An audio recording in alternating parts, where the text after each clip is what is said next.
they left the bag on my doorstep again. No knock, no call, not even a text.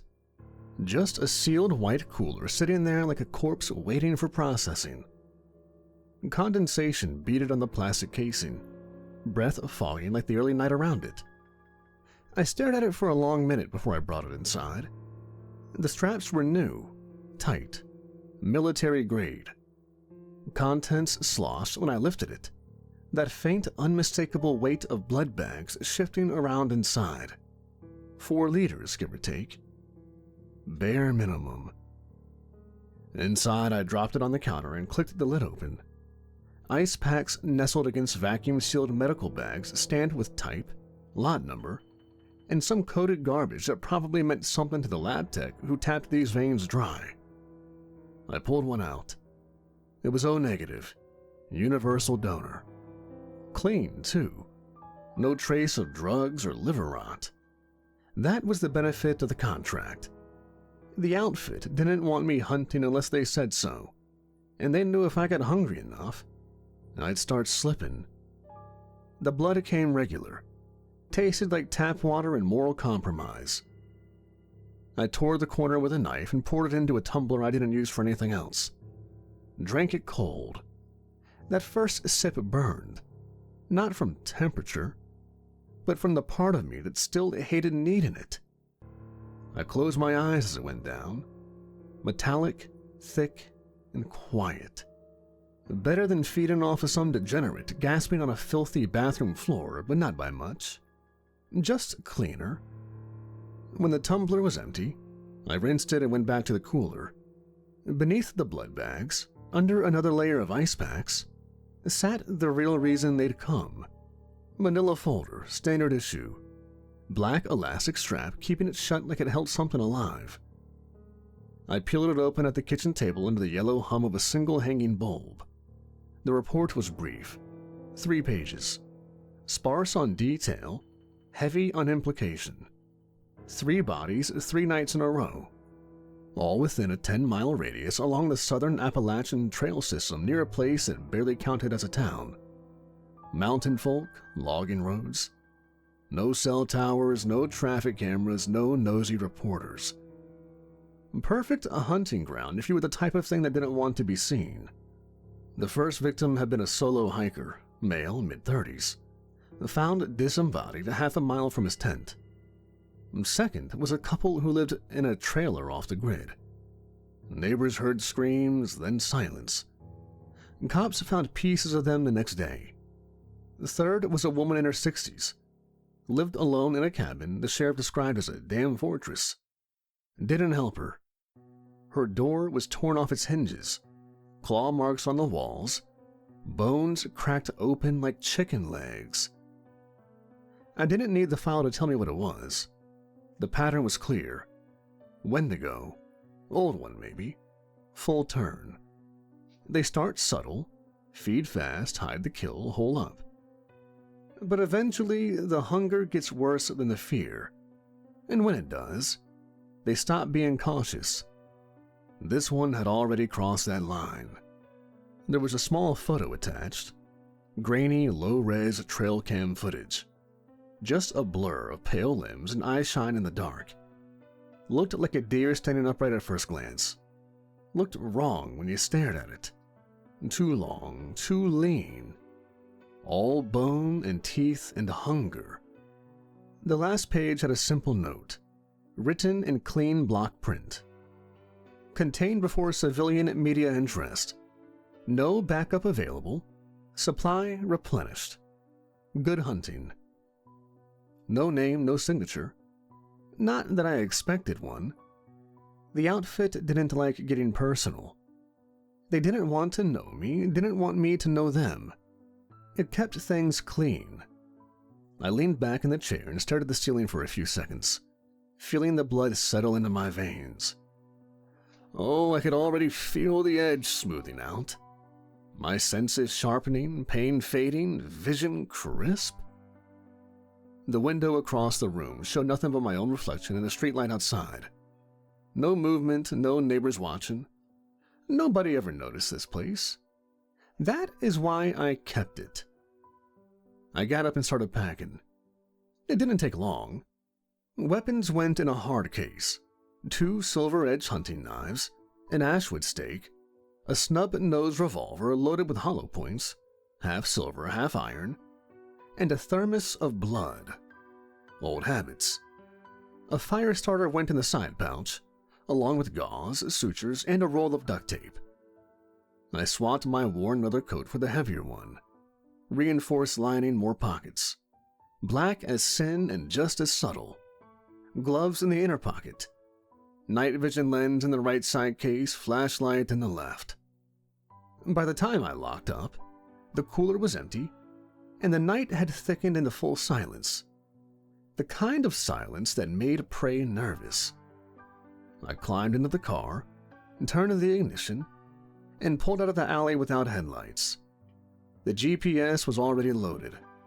No music, no chatter, just the soft hum of the engine, and the blood still warm in my gut.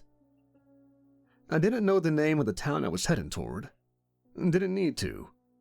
It'd be just like the last one.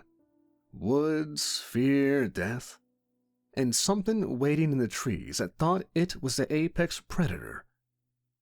I cracked my knuckles on the steering wheel and said, just loud enough to hear myself, "Let's see how long you stay hungry."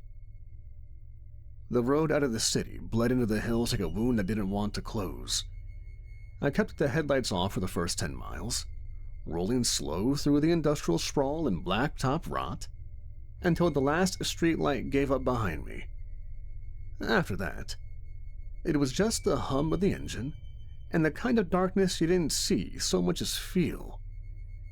Appalachia had its own kind of black, thick, wooded, and ancient. It didn't reflect light so much as eat it.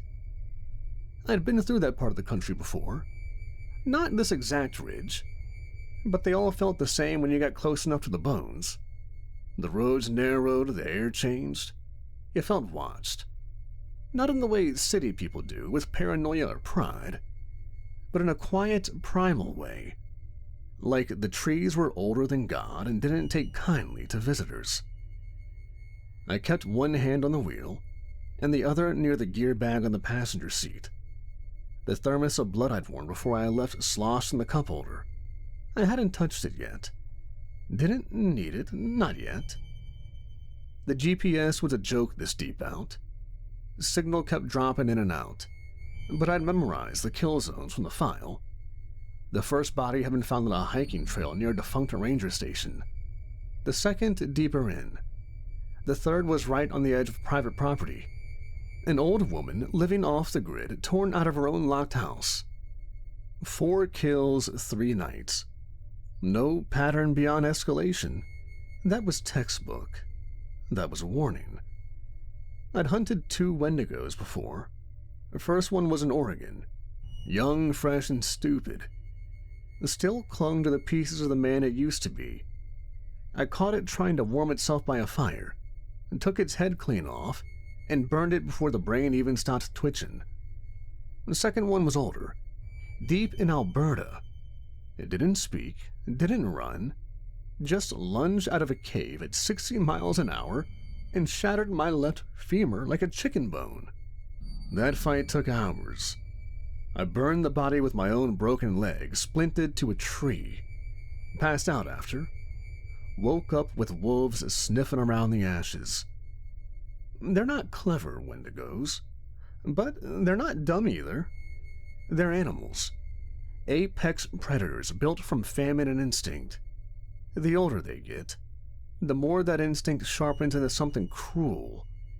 Not evil, not like people. Just hungry in a way that never stops. The outfit didn't say how old this one was, but I had a feeling I'd find out the hard way. The last hour of the drive climbed steadily upward. Switchbacks, gravel spurs, no signage. Pines crowded close enough to scrape both sides off the car. Snow had started to fall again, fine and powdery, carried sideways by wind that hadn't changed direction in 50 years. I cracked the window just enough to smell the breeze. It was clean. Too clean. No diesel, no iron, no decay. That was the first sign. The second was the way my skin started to prickle under the collar of my coat. Not from cold, from tension, from instinct. Something was watching the road. I rolled up the window and kept driving. The town didn't have a name that mattered.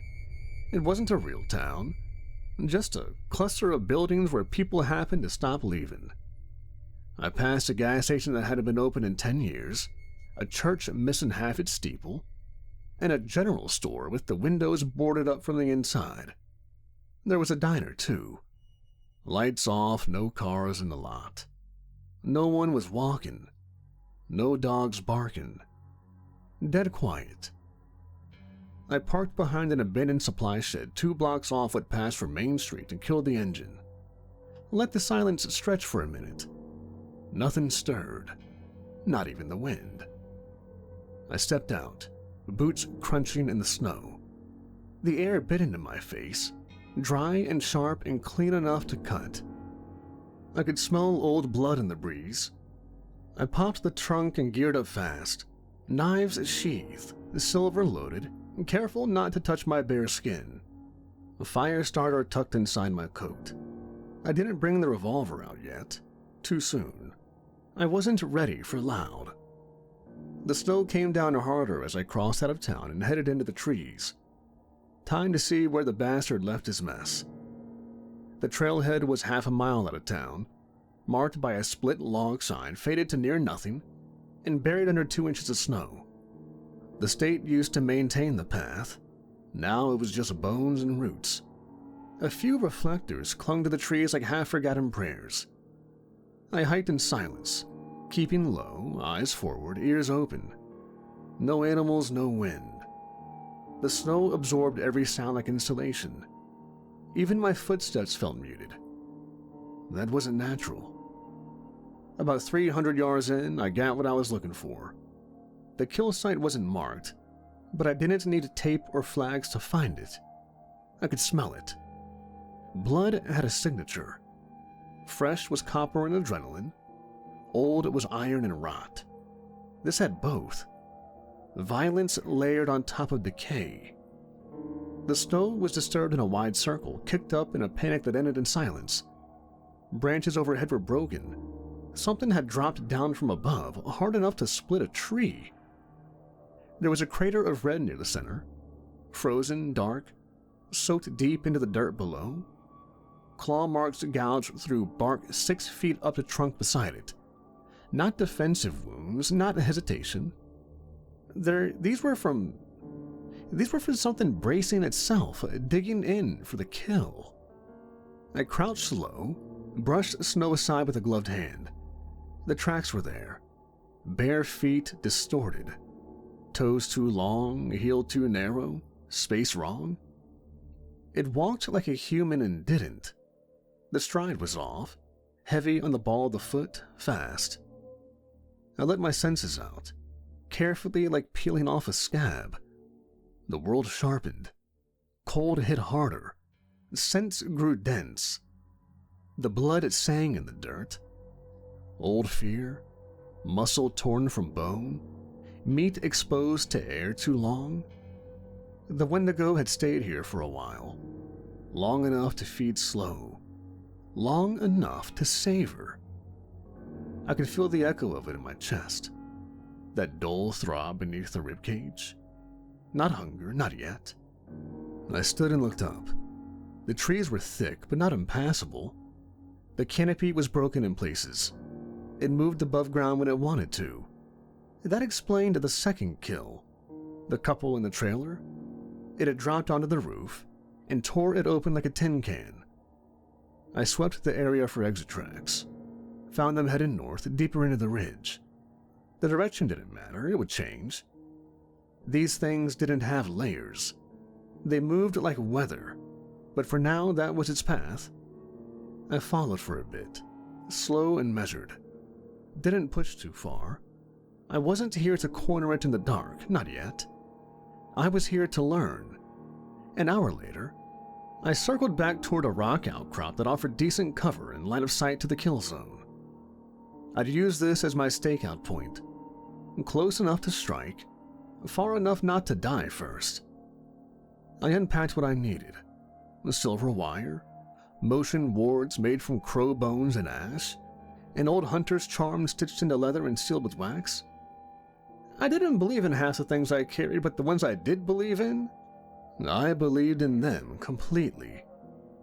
I strung the wire between trees, hung the bones from branches, checked sight lines, wind direction, and snow depth. Then I sat back against the rock, wrapped my coat tighter, and waited. The cold sank into me like guilt. My kind didn't need warmth, but I remembered what it felt like to want it. Midnight came and went. Nothing. No birds, no footsteps, no breath but my own. Hours passed like ice melting on concrete, slow and silent, erasing everything. Then I heard it. Just past 3 a.m., something moved. It wasn't loud, just enough to shift the air, a weight pressing down in the dark. I opened my eyes and didn't move. I let it come. There, 40 feet off, a pale shape between the trees. Slender, too tall, arms long enough to drag the ground. It didn't walk so much as unfold from the forest.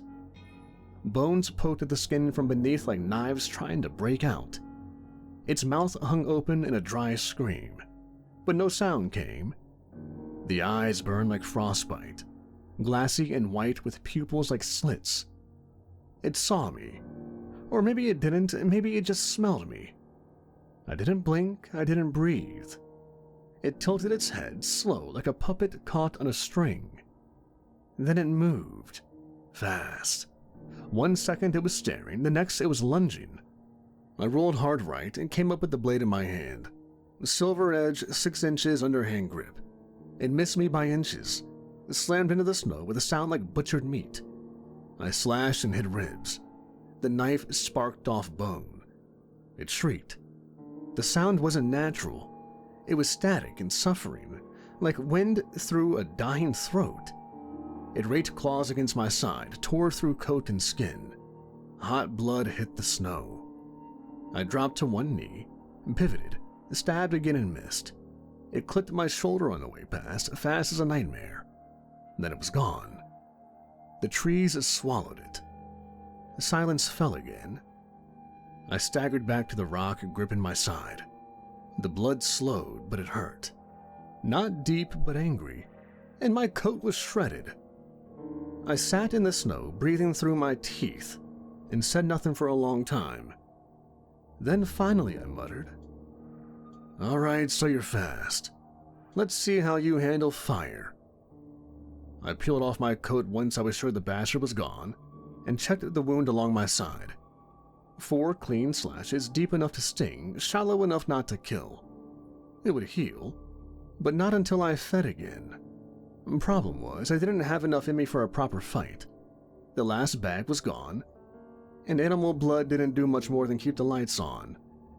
But it was better than nothing. I gathered my gear and moved north, deeper into the ridge where the forest grew meaner.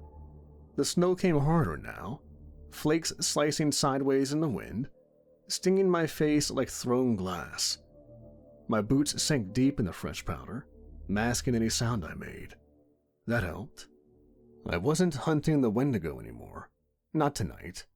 I was preparing, watching, letting it think I was scared, hurt, and gone. 2 miles out, I found an old hunting shack half buried in a gully. The door was half off the hinges, the roof sagging under snow, but the walls were still standing. Inside, it smelled like mold and wet ash, and something that might have been raccoon piss. I dropped my gear and stripped off the shredded coat, and peeled off the inner shirt from the wound. Blood had already crusted over, but not cleanly. The claws were dirty.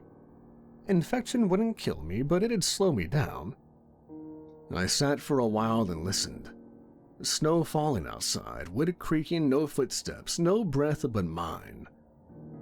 I needed something to take the edge off before the real work started. I stepped back out into the trees and let my senses unfurl, long and slow, like a sniper setting up a scope. I smelled pine sap, wood rot, and 20 different flavors of decay, but one trail stood out. Not human, not Wendigo. 4-legged, heavy and fresh. A deer. Maybe a buck. Big enough to matter. I followed it for 15 minutes and crouched low, sticking to shadows, until I caught sight of it grazing near a frozen creek. Mid-size and tense. It hadn't seen me yet. I didn't glamour it. Didn't need to. I moved silent and fast. One leap and I was on it, hands at the throat, teeth at the neck. It struggled for a heartbeat and then went still. I didn't drink deep, just enough. Animal blood is thin, dull, and bitter, like drinking from a tin cup left out in the rain. But it quieted the ache behind my eyes, took the tremble out of my fingers. It let me think clearly again. When I let the deer go, it collapsed softly into the snow, already dead. I whispered a habit I didn't know I still had. Sorry. And then I went back to work. The trap site took an hour to find, a narrow pass between 2 jagged ridges, with enough tree cover for me to hide and enough open ground to force the Wendigo into the kill box. I laid down the first layer, a silver wire strung low between stumps and stones, just enough to cut it if it moved too fast. Then came the fire markers, glass jars filled with kerosene and pine resin, wired to homemade triggers. One spark, and the place would light up like a funeral pyre. I used blood, my own this time, on a strip of fabric and tied it to a tree at the far end of the kill zone. Let the wind carry the scent. Let the bastard come looking. Last step was the stake. 16 inches of carved bone taken from something older than I cared to remember, sharpened to a needle point. I wrapped the hilt in leather and laced the edge with silver filings and old salt. I'd used it once before, and it worked then, so it would work again. The wind picked up as I finished, howling down through the ridges like a warning. The cold didn't bite anymore. My blood was warm again, and my mind was clear. I took shelter under a rock ledge and waited. Snow fell heavy now, thick, obscuring. The dark pressed in like weight, and somewhere out there it was watching. The wind dropped off around midnight, like the whole mountain sucked in a breath and forgot to let it out. Snow still fell, but it came quiet now, drifting slow and thick. No sound carried, no birds, no creak of trees, no life. That's when I knew it was here.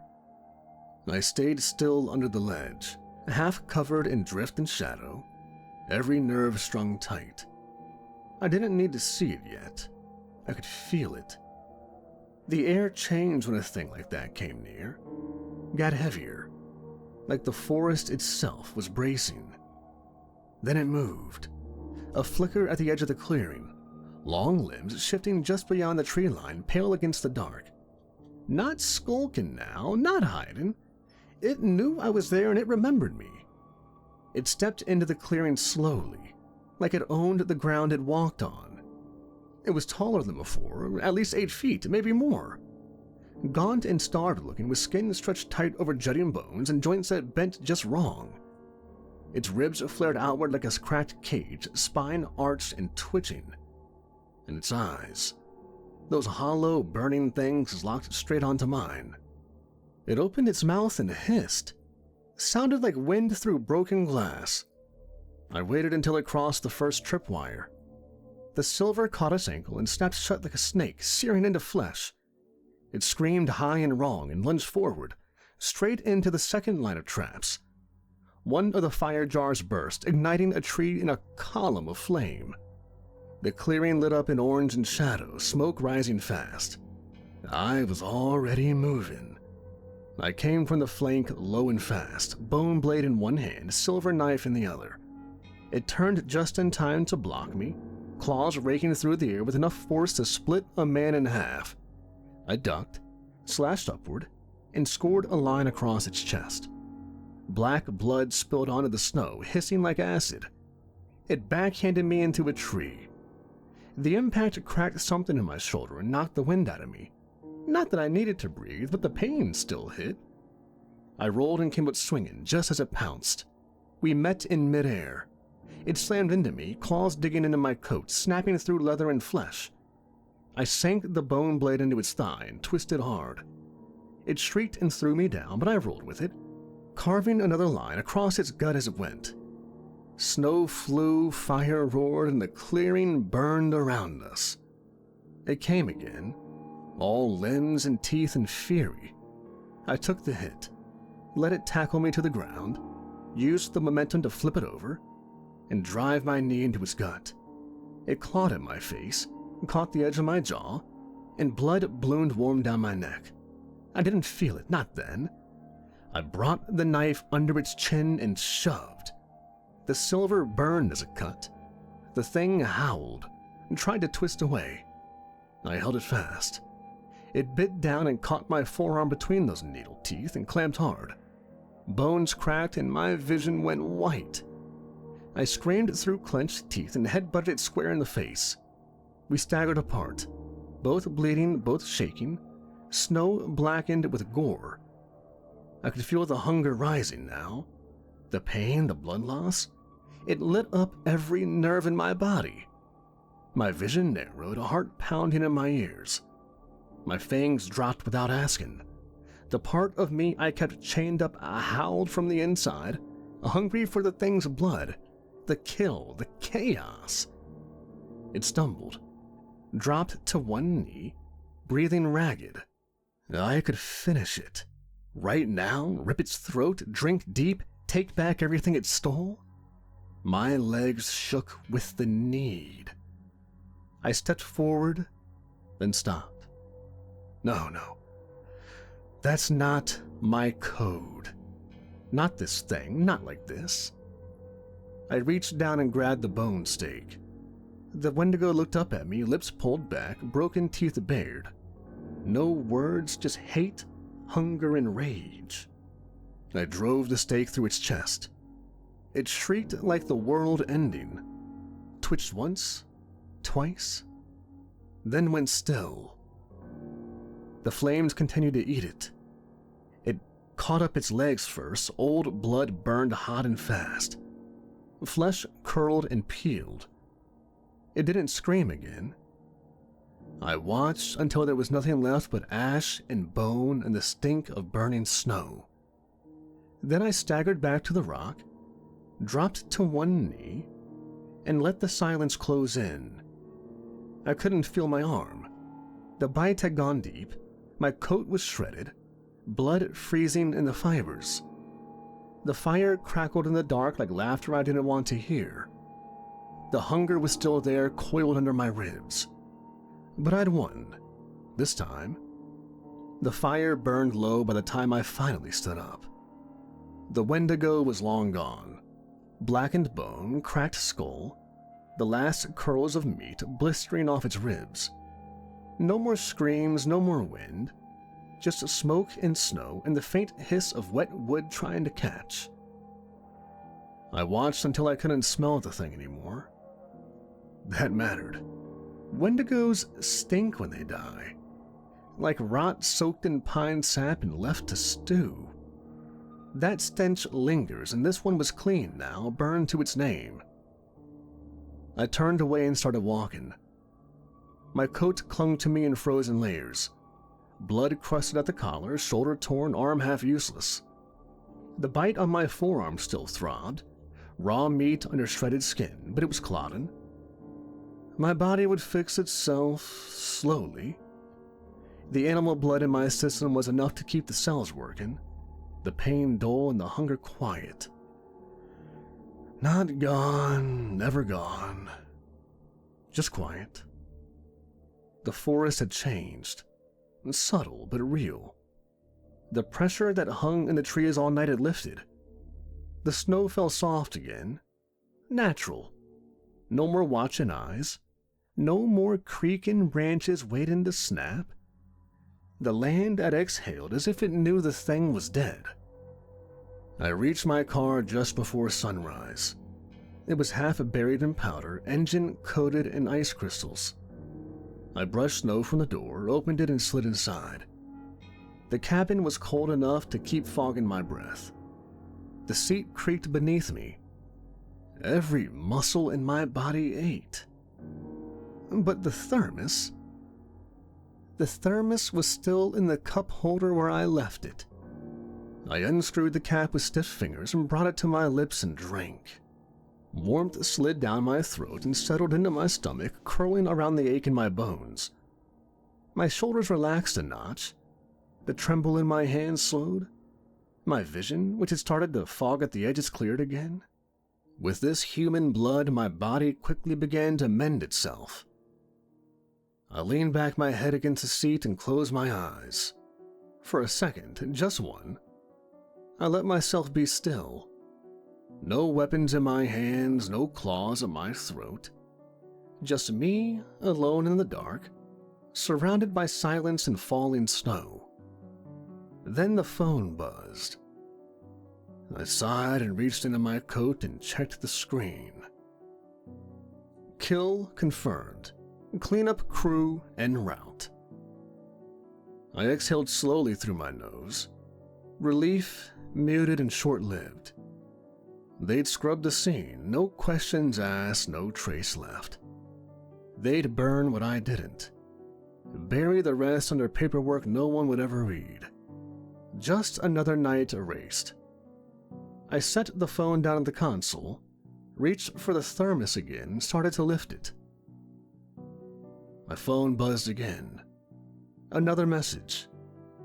New target. Details incoming. Stand by. I stared at the screen for a long second, jaw clenched, eyes dry. They didn't even give me time to bleed. I set the thermos down harder than I needed to. My hand left a smear of dried blood across the dash.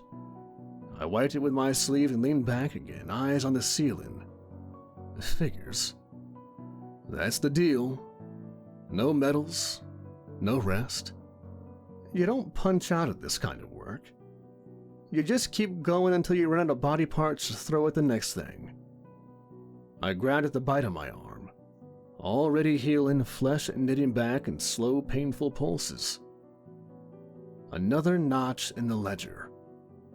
I looked out the windshield, past the steam rising off the hood. The woods were fading into blue light, dawn creeping in slow. I'd need to get moving before the sun got high enough to sting. Another night, another monster. I paused. Then I muttered to the empty road, voice low and dry. I'll sleep when I'm ash. Until then, I've got work. The engine turned over. I drove east.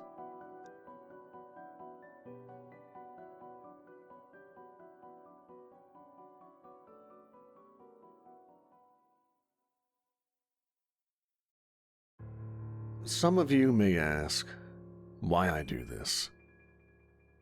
The answer is simple. I do this because no one else will. Because I can. And because once you become the kind of thing you're supposed to be hunting, it's either this, or let the hunger eat everything you used to be. I didn't grow up with crucifixes or garlic or bedtime stories about monsters. I was a kid from a rusted-out town with more bars than churches, more dead ends than futures. Joined the Marines at 17, lied about my age, and made it stick. War gave me shape. Orders gave me clarity. Violence made sense. But when the tours ended and the uniform came off, I came home to a world that had no place for people like me. Sharp, twitchy, and full of ghosts. The first time I saw something that wasn't supposed to exist, I was camped out in a swamp outside Quantico. Civilian life hadn't stuck. I was freelancing. tracking something that had been gutting livestock and leaving them in patterns the local cops didn't want to talk about. They said it was a bear. Well, bears don't peel skin like orange rinds. Bears don't leave claw marks 9 feet off the ground, spiraling up a pine tree like they were climbing it in reverse. I followed the blood that night. Through mud, through brush, through dark so thick I could hear my own breath echo off the trees. I found the thing, waist deep in the water, half human in silhouette, a head cocked like it was listening to my heartbeat. I shot it twice, watched it sink, then went home pretending I hadn't seen what I had saw. But something clicked open that night and never shut again. I started hunting. Not just animals, not just men.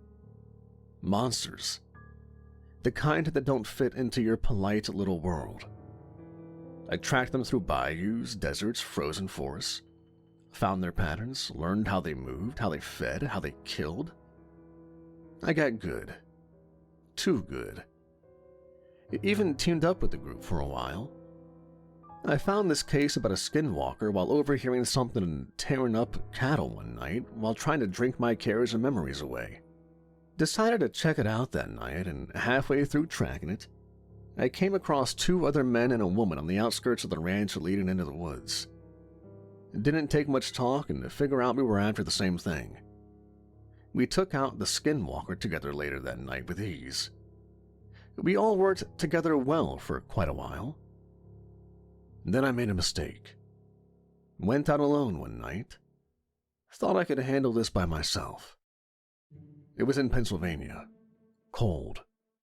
Old growth woods and old blood. I'd been on the trail of a vampire for 4 nights. He was feeding on junkies and squatters, moving through bus stops and underpasses like a ghost. I tracked him into an abandoned train yard. Thought I had the jump. Thought I was ready. I wasn't. He bit me before I could drive the stake home. Fast as lightning, teeth through flesh, venom burning hot as napalm under the skin. I killed him, though. Pinned him to the ground with a crowbar and lit the bastard on fire while I bled out on the gravel. I spent the rest of that night with a pistol in my mouth, waiting to see if I'd turn. Spoiler, I did. But I had to leave my group.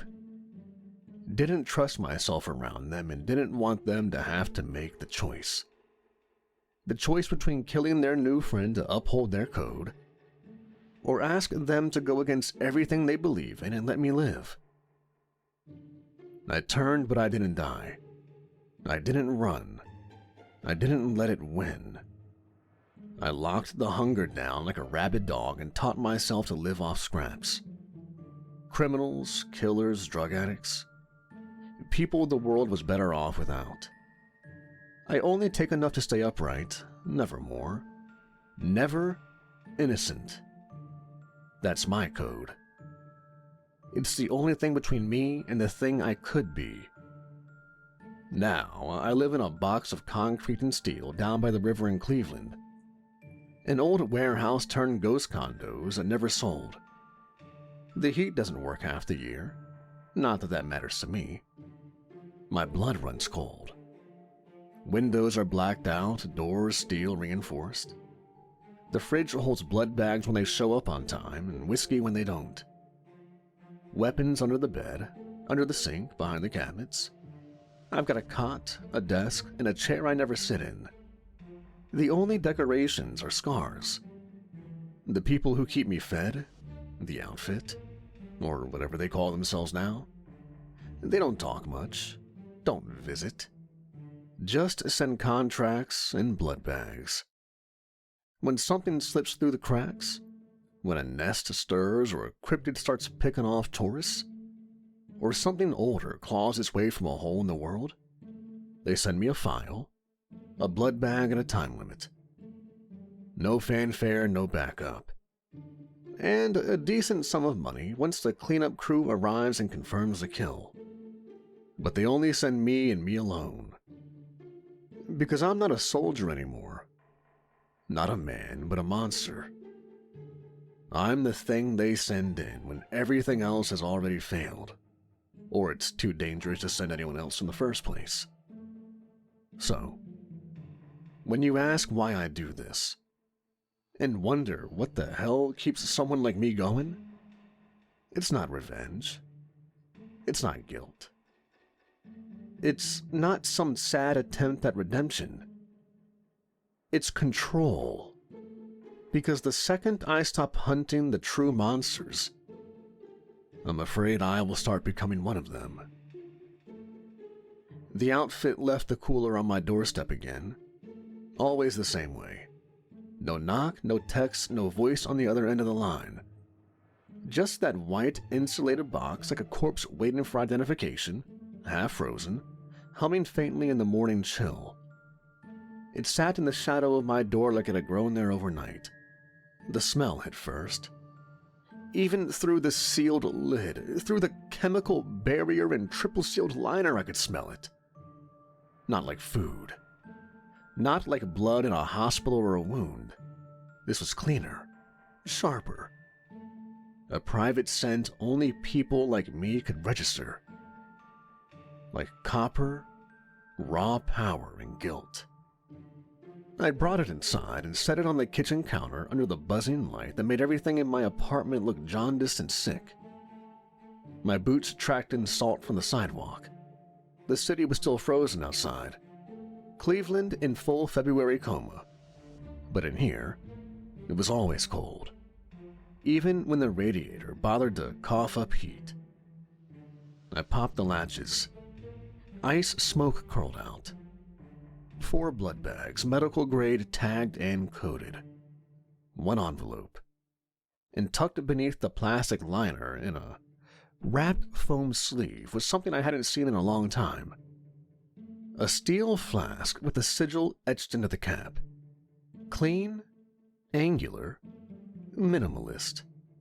Top tier. I stared at it a moment before reaching in. They only send the flask when they expect you to bleed. The envelope was damp with cold.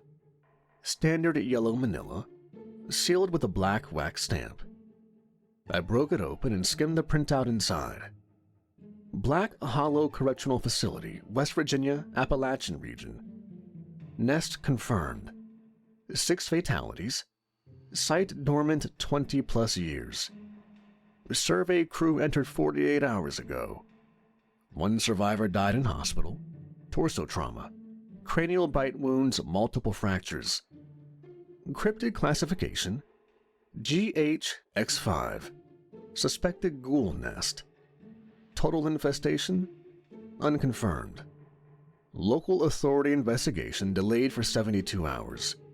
Containment required. No civilian exposure. No public footprint. No backup. Kill everything. Burn the rest. That was all. I set the paper down and exhaled through my nose and picked up the first blood bag. O negative. Cold, viscous, and lifeless. I hated this part. The thirst doesn't feel like hunger. Not like wanting food or water. It's deeper, hotter. Like every cell in your body is a matchstick waiting for flame. It crawls up your spine and nestles behind your eyes, whispering. Drinking the bag wouldn't stop it, just push it down. Keeping me strong enough to move, heal, and fight. Like dope for a junkie. Barely enough, but it keeps you going. I poured the bag into a thick glass and stared at it for a second before drinking. The color was too dark, the smell too clean.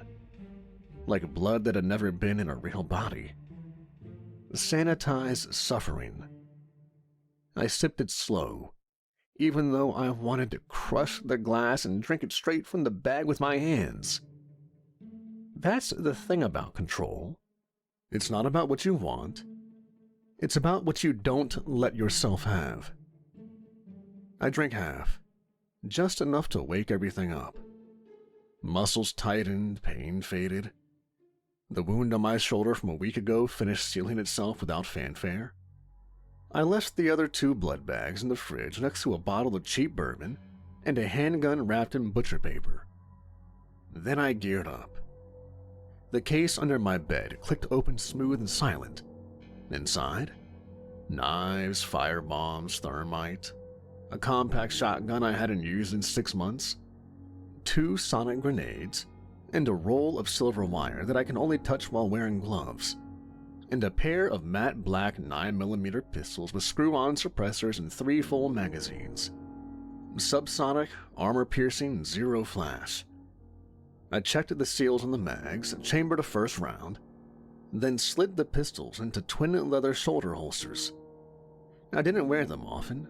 Too loud, too final. Guns meant you were out of options, and I liked to get close and personal with a kill. But I had a feeling I'd need them before the sun came up. Knives came next. A combat blade with a fire-hardened edge, a shorter utility knife with a steel grip, both in thigh sheaths. A firebomb rig clipped to the back of my belt. Sonic grenades on the vest. Old tech, but still worked. One of the first things I learned about ghouls: they hate high frequencies. Not enough to stop them, but enough to scramble them, mess with their rhythm.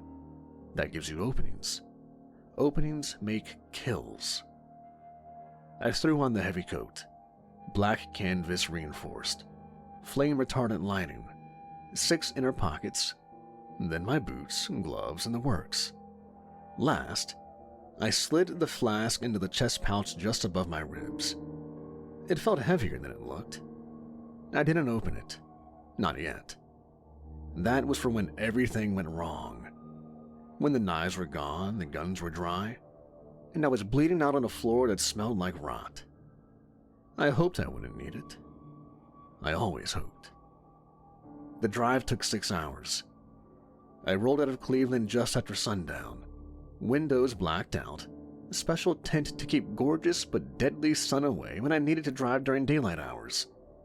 I would give just about anything to feel my skin under the radiant heat of our sun again without feeling it sizzle and burn in response. Sometimes, in the early morning hours during the winter, I can get a few minutes of sunlight on my bare body before it starts to hurt. The highway was dead quiet. Just snow flurries, cold wind, and the old hum of a diesel engine tuned for silence. I crossed into West Virginia before midnight. Took the last 40 miles on a forest road barely wide enough for my car. Pines rose up on either side like cathedral walls, black and silent. The prison wasn't marked. The GPS gave up a half hour back. I followed the coordinates by memory. When I found it, it was a silhouette in the woods. Black Hollow Correctional, built in the 1960s. Shut down in the late 90s after 2 riots and a fire no one ever explained. Locals said it was haunted. One of those places that never made the news because too many people were paid not to ask why. The front gate was rusted open. Wind half buried the fencing in snowdrifts. The towers stood like frozen sentries. Windows shattered, walls black with soot. I parked behind a collapsed maintenance shack and killed the engine. Stepped out into the snow. The cold bit through the coat like knives. Not that it mattered. My kind didn't freeze, but it's still uncomfortable. The nerves remember what pain is, even if the skin forgets. I checked the sky. Stars clear, moon low. I had maybe 7 hours before sunrise. That was my clock. I stepped through the gate and into the dark. The air changed instantly. Still, thick, metallic. No birds, no crickets. Just the slow groan of shifting ice and the sound of my boots on snow. The prison loomed ahead. Windows empty, doors ajar. Like it had been waiting for me. I rolled my shoulders, let the coat settle, and whispered to the cold, "Let's get to work." The sound of the wind died as soon as I stepped through the main archway. Not faded. Died. as if the place had swallowed it. The snow didn't reach past the threshold either. It had drifted halfway across the yard, but stopped just before the cracked concrete that led into the intake building. I made a mental note of that. Not a footprint ahead of me, not a sign of disturbance. They were staying inside. Smart. I swept left to right, slow and careful. Entryway was wide open, doors rusted off, one hanging by a single hinge like a snapped arm. A fire had torn through this building years ago. Black soot still clung to the walls, like it had been painted on with tar. The tile underfoot was cracked and puckered from heat damage, bubbled like skin. Every so often I dropped a glow stick from my coat. Red ones, dim. I didn't need them to see. I can see in the dark nearly as well as I can see in the light. They were just to help me mark my trail in case things got complicated and I had to backtrack fast. GPS was dead out here. No power grid, no radio. But once I stepped closer, I was on my own. The intake area had long counters where guards would have sat behind glass. The glass was shattered now, blood stains long soaked into the linoleum. I moved past metal detectors warped by heat, their arches bent like praying hands. A desk had been flipped against the wall. Something had gouged claw marks into the side of it. 4 deep trenches like garden rakes pulled through oak. I crouched to check the floor. Old blood, dried. No scent trail, not recent. But something else lingered. Movement. Not sound, pressure. Like something had just passed through a second ago and left the air displaced. I stayed low and crossed into the main hall. This was where they'd bring in inmates from transfer vans. Long corridors, double doors every 20 feet. Holding pens, medical screening. Now just debris and mold and memories. I stopped at a broken security window and swept my light across the hallway on the other side. Something had been dragged. A smear of dried black, streaking from one door to another. Looked like it had hands. Long ones, and it didn't look like it was dragged gently. I pulled out my knife and flipped it in my palm. I moved forward. The hallway was silent. The deeper I went, the more I could feel the nest. Not see it, not hear it, but feel it. The way heat collects in the belly of a beast. The air was thicker now, warmer. There were no working lights, no signs of life, no rats, no dripping water, no buzz of power.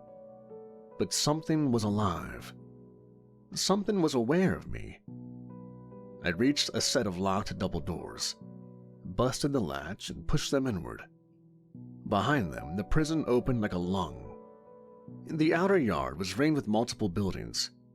Administration, visitation, maintenance, dorm blocks, and what looked like a chapel leaning sideways from structural damage.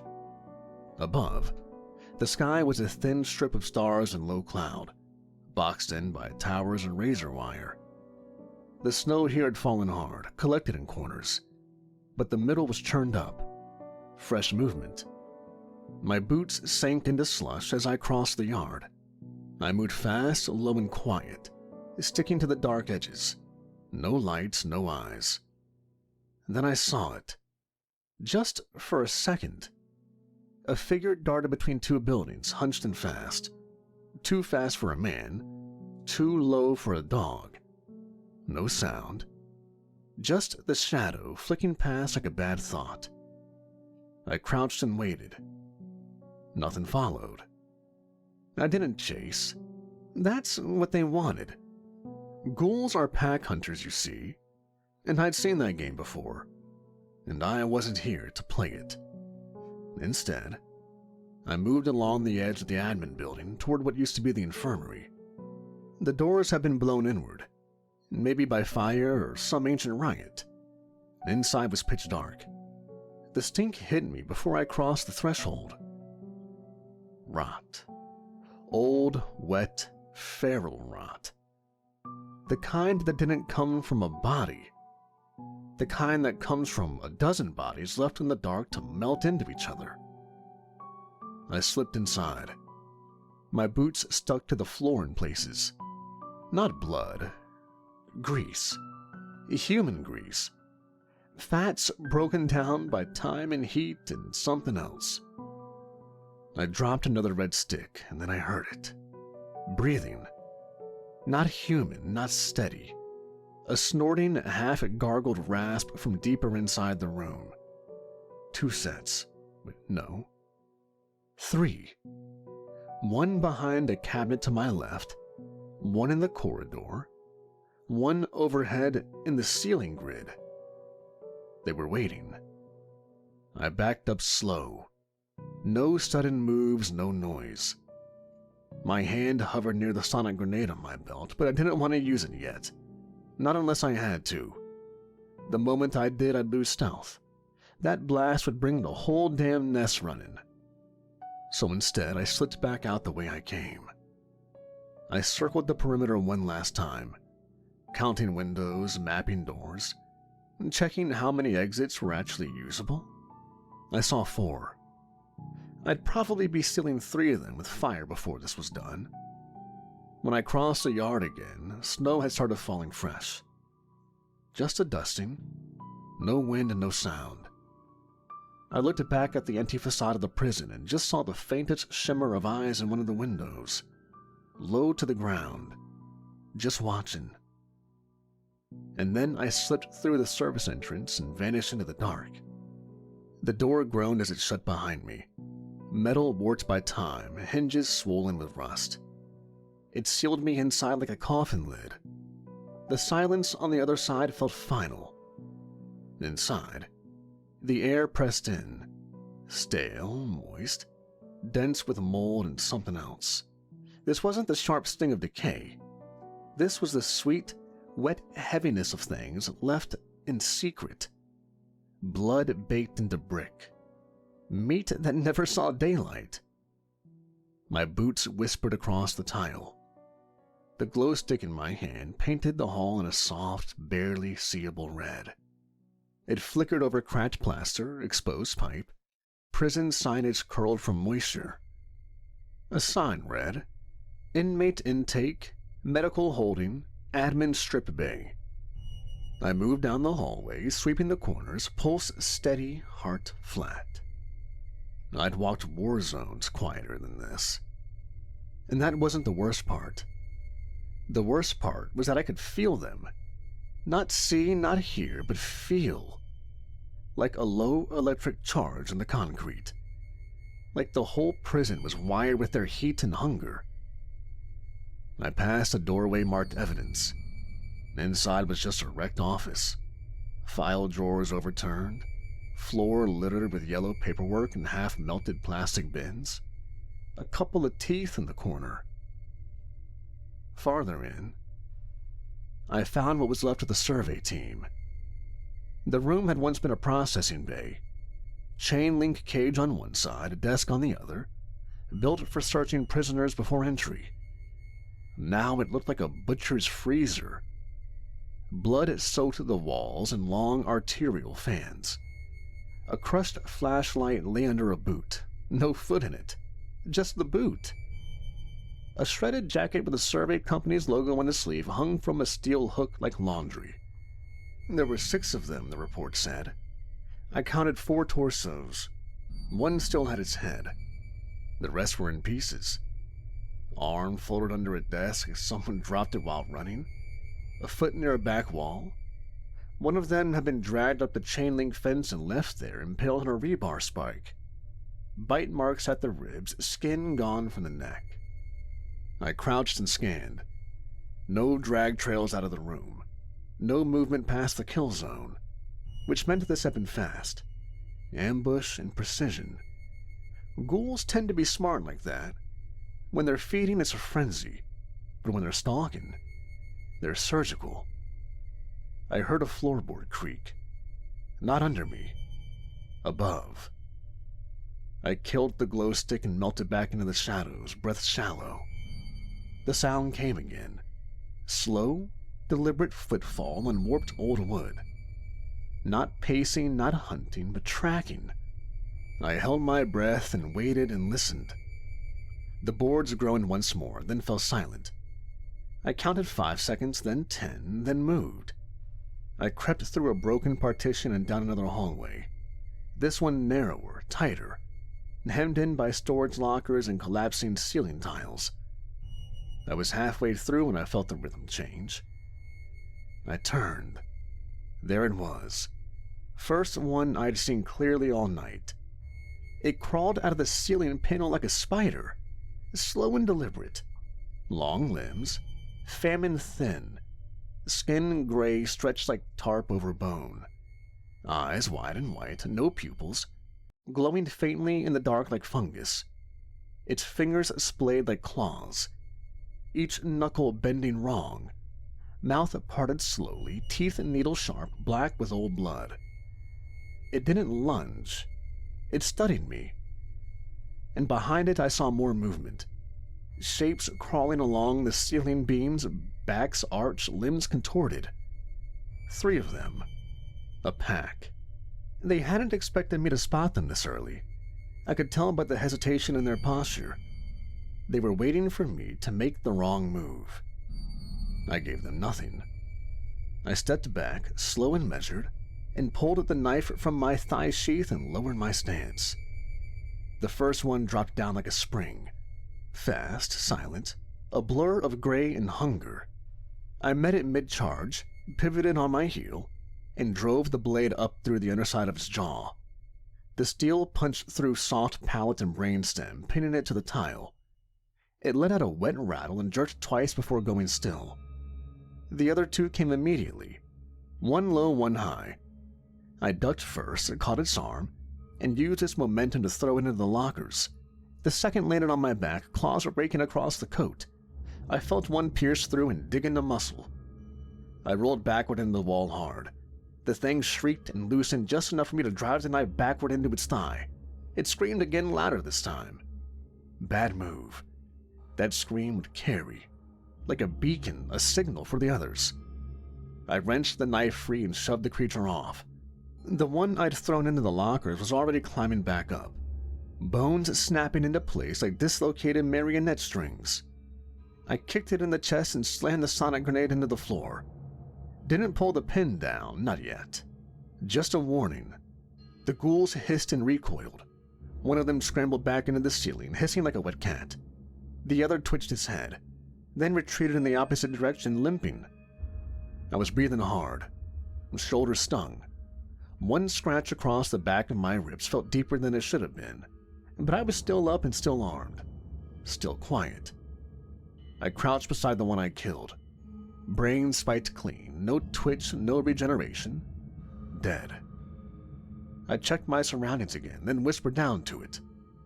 1. Then I moved on. The stairwell to the sublevels was a rusted concrete throat. The door creaked open like a moan from something buried too long. Every step downward scraped iron against silence. The deeper I went, the more the cold changed. It wasn't natural anymore. It wasn't winter chill, it was the absence of heat. A pressure drop that sucked warmth out of the marrow. This is where they nested.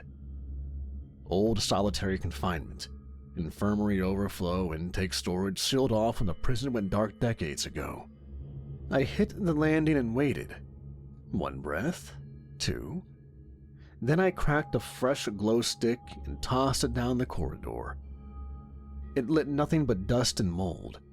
The beam disappeared halfway down the hallway, swallowed by a corner that curved hard to the left. I moved. The floor was damp, stone wet with condensation and God knows what else. My boots stuck slightly with every step. The hallway narrowed into a chute with heavy doors on each side, half torn open, rooms gutted, cots, restraints, bloodstains that looked like they'd been scrubbed and stained over and over again.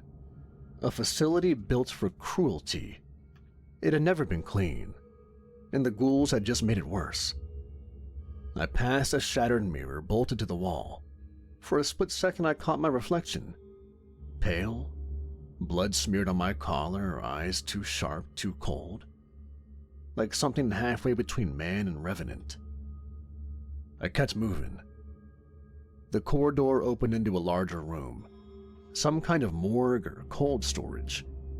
Metal trays lay askew on the floor, cabinets hung open, rotted bags of biohazard waste clung to the corners like shriveled tumors. Then I smelled it. Fresh blood. It was new. I scanned the room. There, a corpse, not fully stripped, still had some color in the skin. And near it, gnaw marks, fresh. I backed up slow toward the door when something clicked behind me. Metal on tile. I turned just as the first ghoul dropped from the ceiling vent and came at me with both arms outstretched, mouth already open wide enough to crack its jaw. I ducked the swipe and slammed my forearm into its throat, spun behind it, and drove my blade into the base of its skull. It screeched, legs spasming, but it wasn't alone. The 3 more crawled out of the side hallway, moving low, pack-formed, eyes burning like coals. They were faster now. No more patience. They knew me. I backed into a defensive position, one boot against the corpse tray for leverage. My heart didn't race. My body wanted this. The blood I drank earlier still hummed in my limbs like a warning siren. They charged.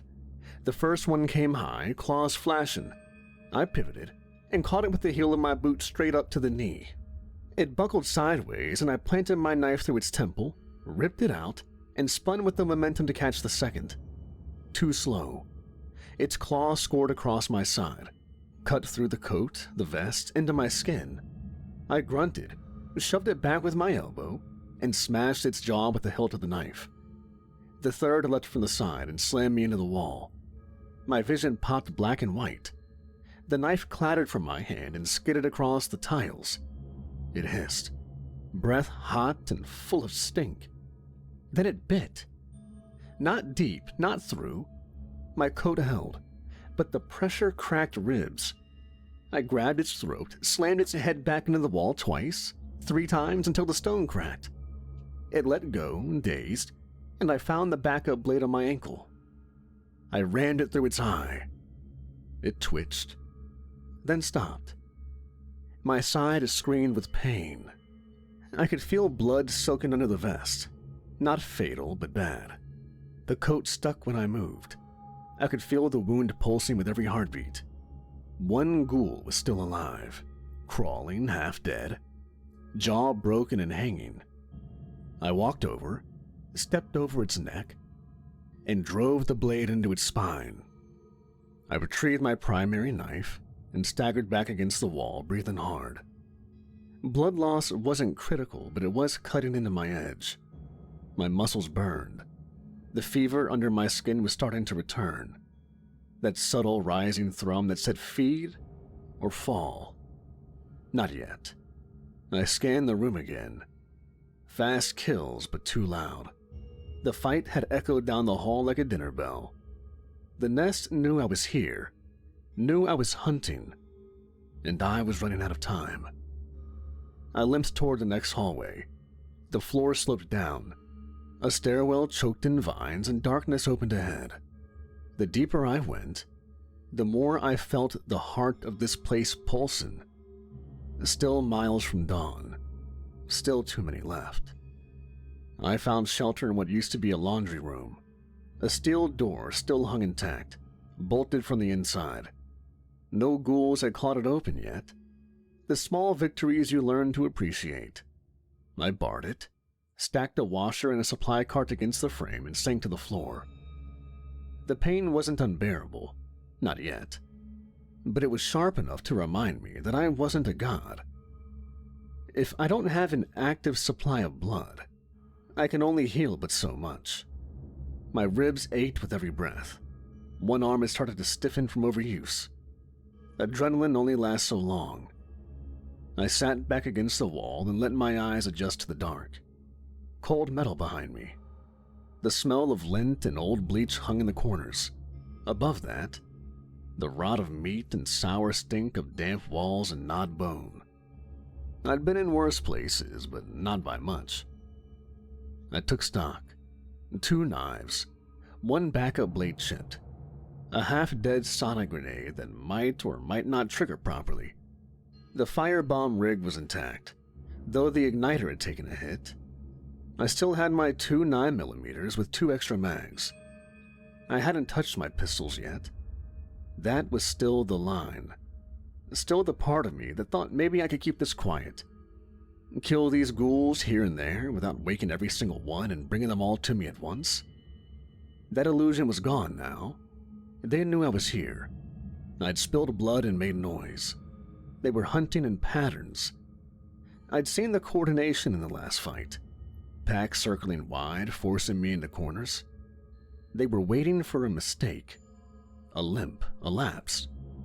And they'd get one soon enough. I closed my eyes and breathed through my nose. The thirst was coming back. Slower this time, but deeper.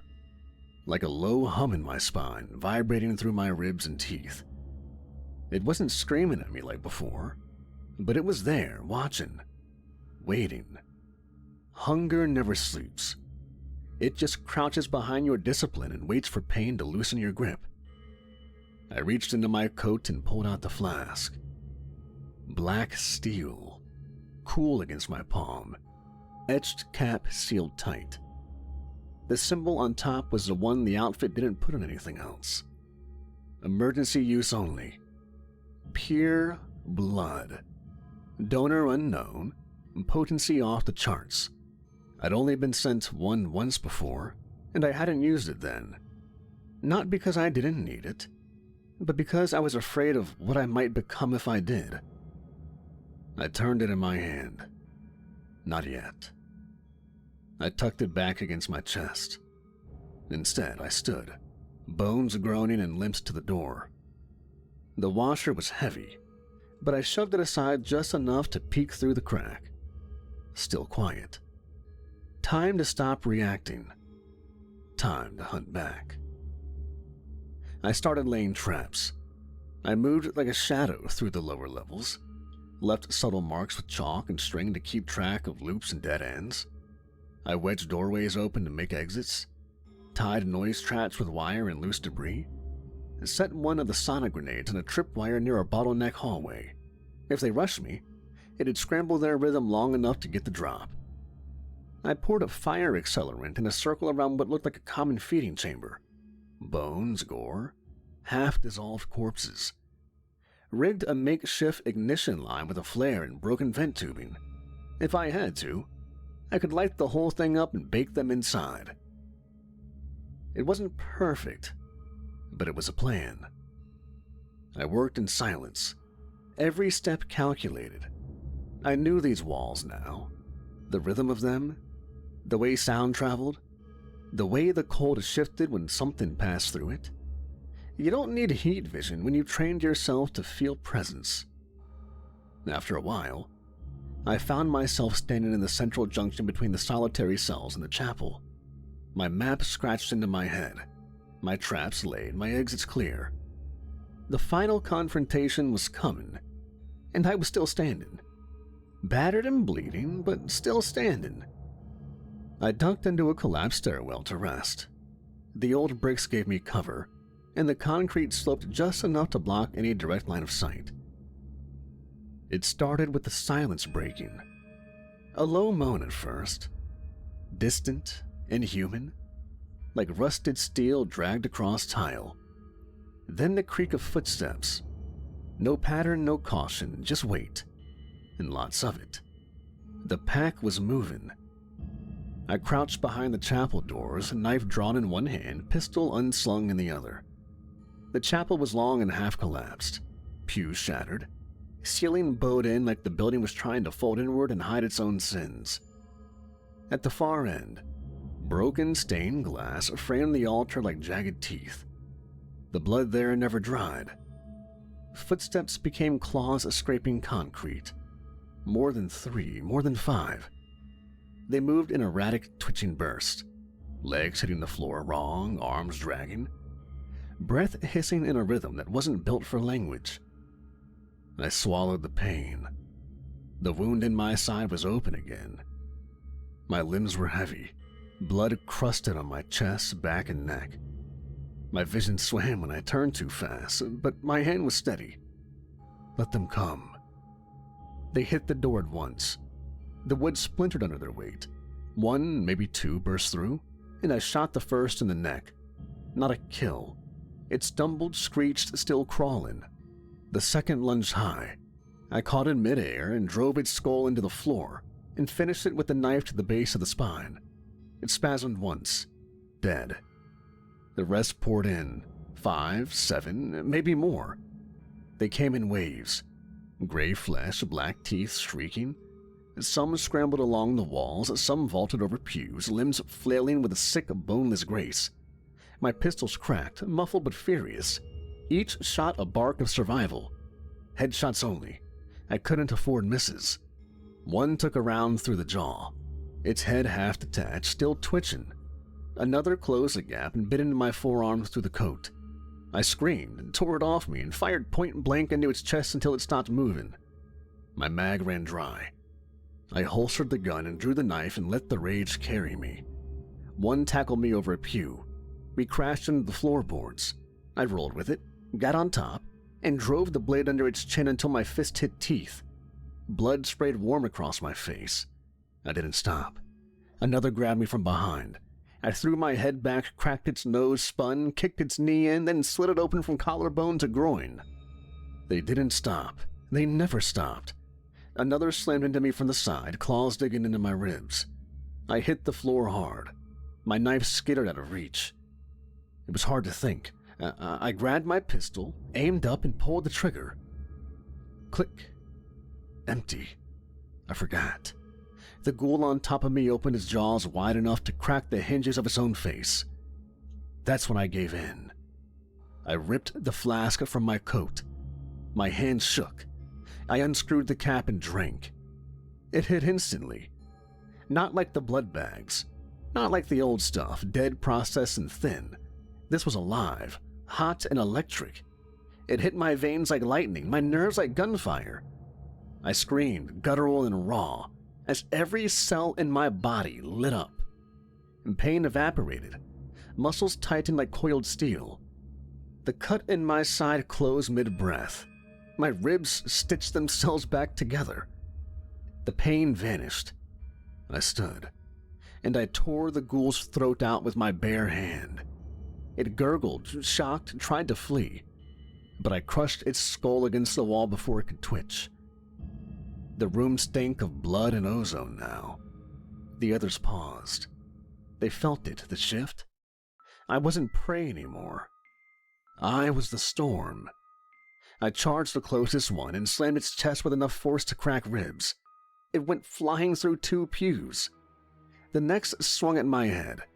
I caught its wrist mid-swing, twisted and broke the bone clean through, and drove its own claw through its skull. One screamed. I ran it down, moving faster than I'd ever moved. I was there in a blur, less than a second across the entire room. I was past human vampire now. I could see the way their limbs loaded weight, how their torsos coiled before lunging. I could hear their tendons flex.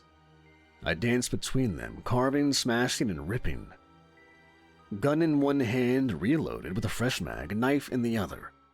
I picked up a sonic grenade, and pulled the pin, and lobbed it into the horde at the doorway.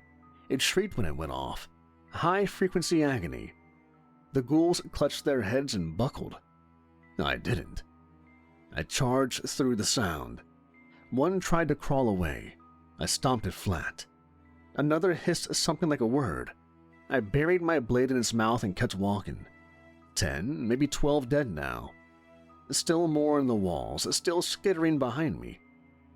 I kicked open the firebomb chamber door and lured 3 more into the circle and dropped the flare. The room erupted. Heat rushed down the hall in a wave of ash and howling pain. I turned away, felt the fire kiss my coat and walked on, eyes burning. The ghoul that had scratched me earlier, the one that had almost ended me, dropped from a ceiling beam, snarling half-burned. It was desperate now, fast and furious. I let it come. Then I grabbed its throat in midair and slammed it into a beam. Then I broke its neck. When it was over, I stood in the smoke, blood in my mouth, heart thundering, limbs twitching from the rush.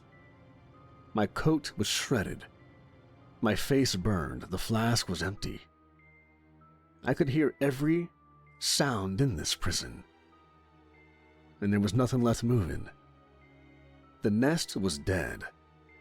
The last bodies twitched in the flames. The silence returned. Real silence this time. Final. My heart still pounding, but the rest of me had already started the descent. That edge I'd been riding, that manic electric high from the flask, it was beginning to fray. The ghouls were dead. Every last one. Ash hung in the air, thick as breath. The chapel smoldered behind me, beams crackling as they collapsed in on themselves. A few of the fires I'd set still burned along the east corridor, guttering with wet hisses and melted insulation ran like oil across the floor. My boots squelched through it as I moved. Slow now. Steady only because the blood still hadn't stopped working. It was wearing off, though. That flask had been too much. Too pure, too perfect. I'd never tasted blood like that. Rich and full, ancient, maybe even sacred in some bastardized sense. It hadn't just healed me. It enhanced me. Made me something more than what I am. And I hated how much I liked it. I hated how the pain disappeared. How my mind sharpened to a weapon's edge. How every movement felt right, fast and powerful. I hated the part of me that wanted more. That wanted another sip. Just one. That's the danger, isn't it? It's not the monsters we kill. It's the one we bring with us. The one that waits for a crack in the armor? For a choice made too fast in a moment of fear? I used to think I'd always know the line when I was about to cross it. But the truth is, when you're standing in a room full of corpses, and your heart's beating like a war drum in your ears, and your body is on fire in all the best ways, it doesn't feel like crossing a line. It feels like winning. I staggered through the courtyard every step harder than the last.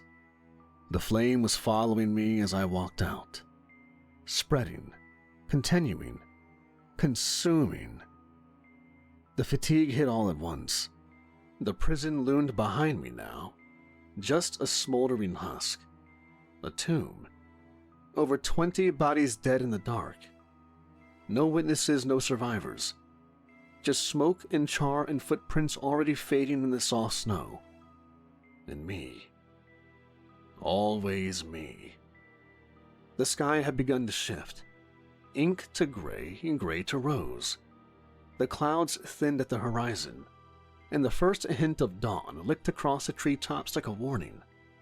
I smelled it before I felt it. The air changed, drier, cleaner, and sharper. Then came the pain, a prickling at first, across the back of my neck, like sunburns slow and creeping. Then the hiss, a soft sizzle as my skin tightened and steamed under the rising light. It wasn't strong yet, not deadly, but it was coming, the way it always does. Slow, relentless, and honest. Sunlight doesn't lie. It's the one thing I can count on to remind me what I am. I pulled my collar up and picked up the pace. My car was parked behind the maintenance shed. Still hidden, still waiting. The same way I'd left it. The same way I always left things. Ready for a fast exit. I didn't run, I didn't sprint. I didn't have that kind of energy left. But I didn't stop either. Not until I reached the driver's side door, peeled it open, and collapsed into a seat like a man coming home from war. My hands were shaking. I rested my head on the steering wheel and let the silence in. The job was done. The nest was ash. But I'd tasted something tonight that I couldn't untaste. I'd felt what it was like to stop being afraid of what I was, to lean in, to let the power come through, not filtered, not chained, just raw and pure in mine. And it scared the shit out of me. Because if I could do that once, I could do it again. And that's the problem. I never want to, never again. But I know what I am.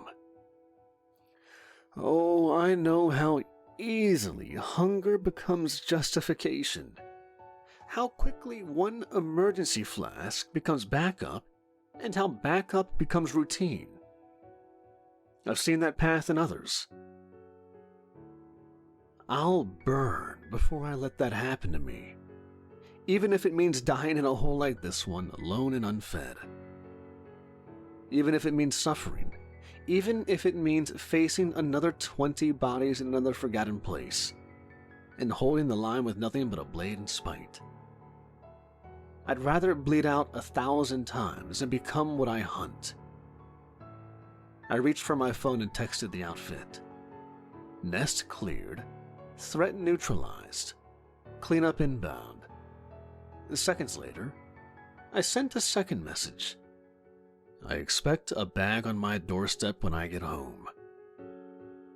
My hands shook as I slid the phone back into the console. The sun rose a little higher.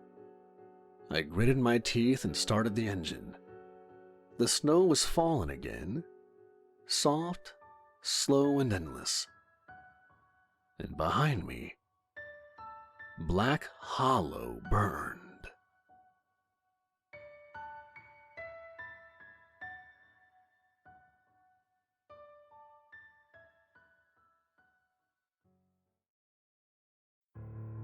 The bag was warm by the time I touched it.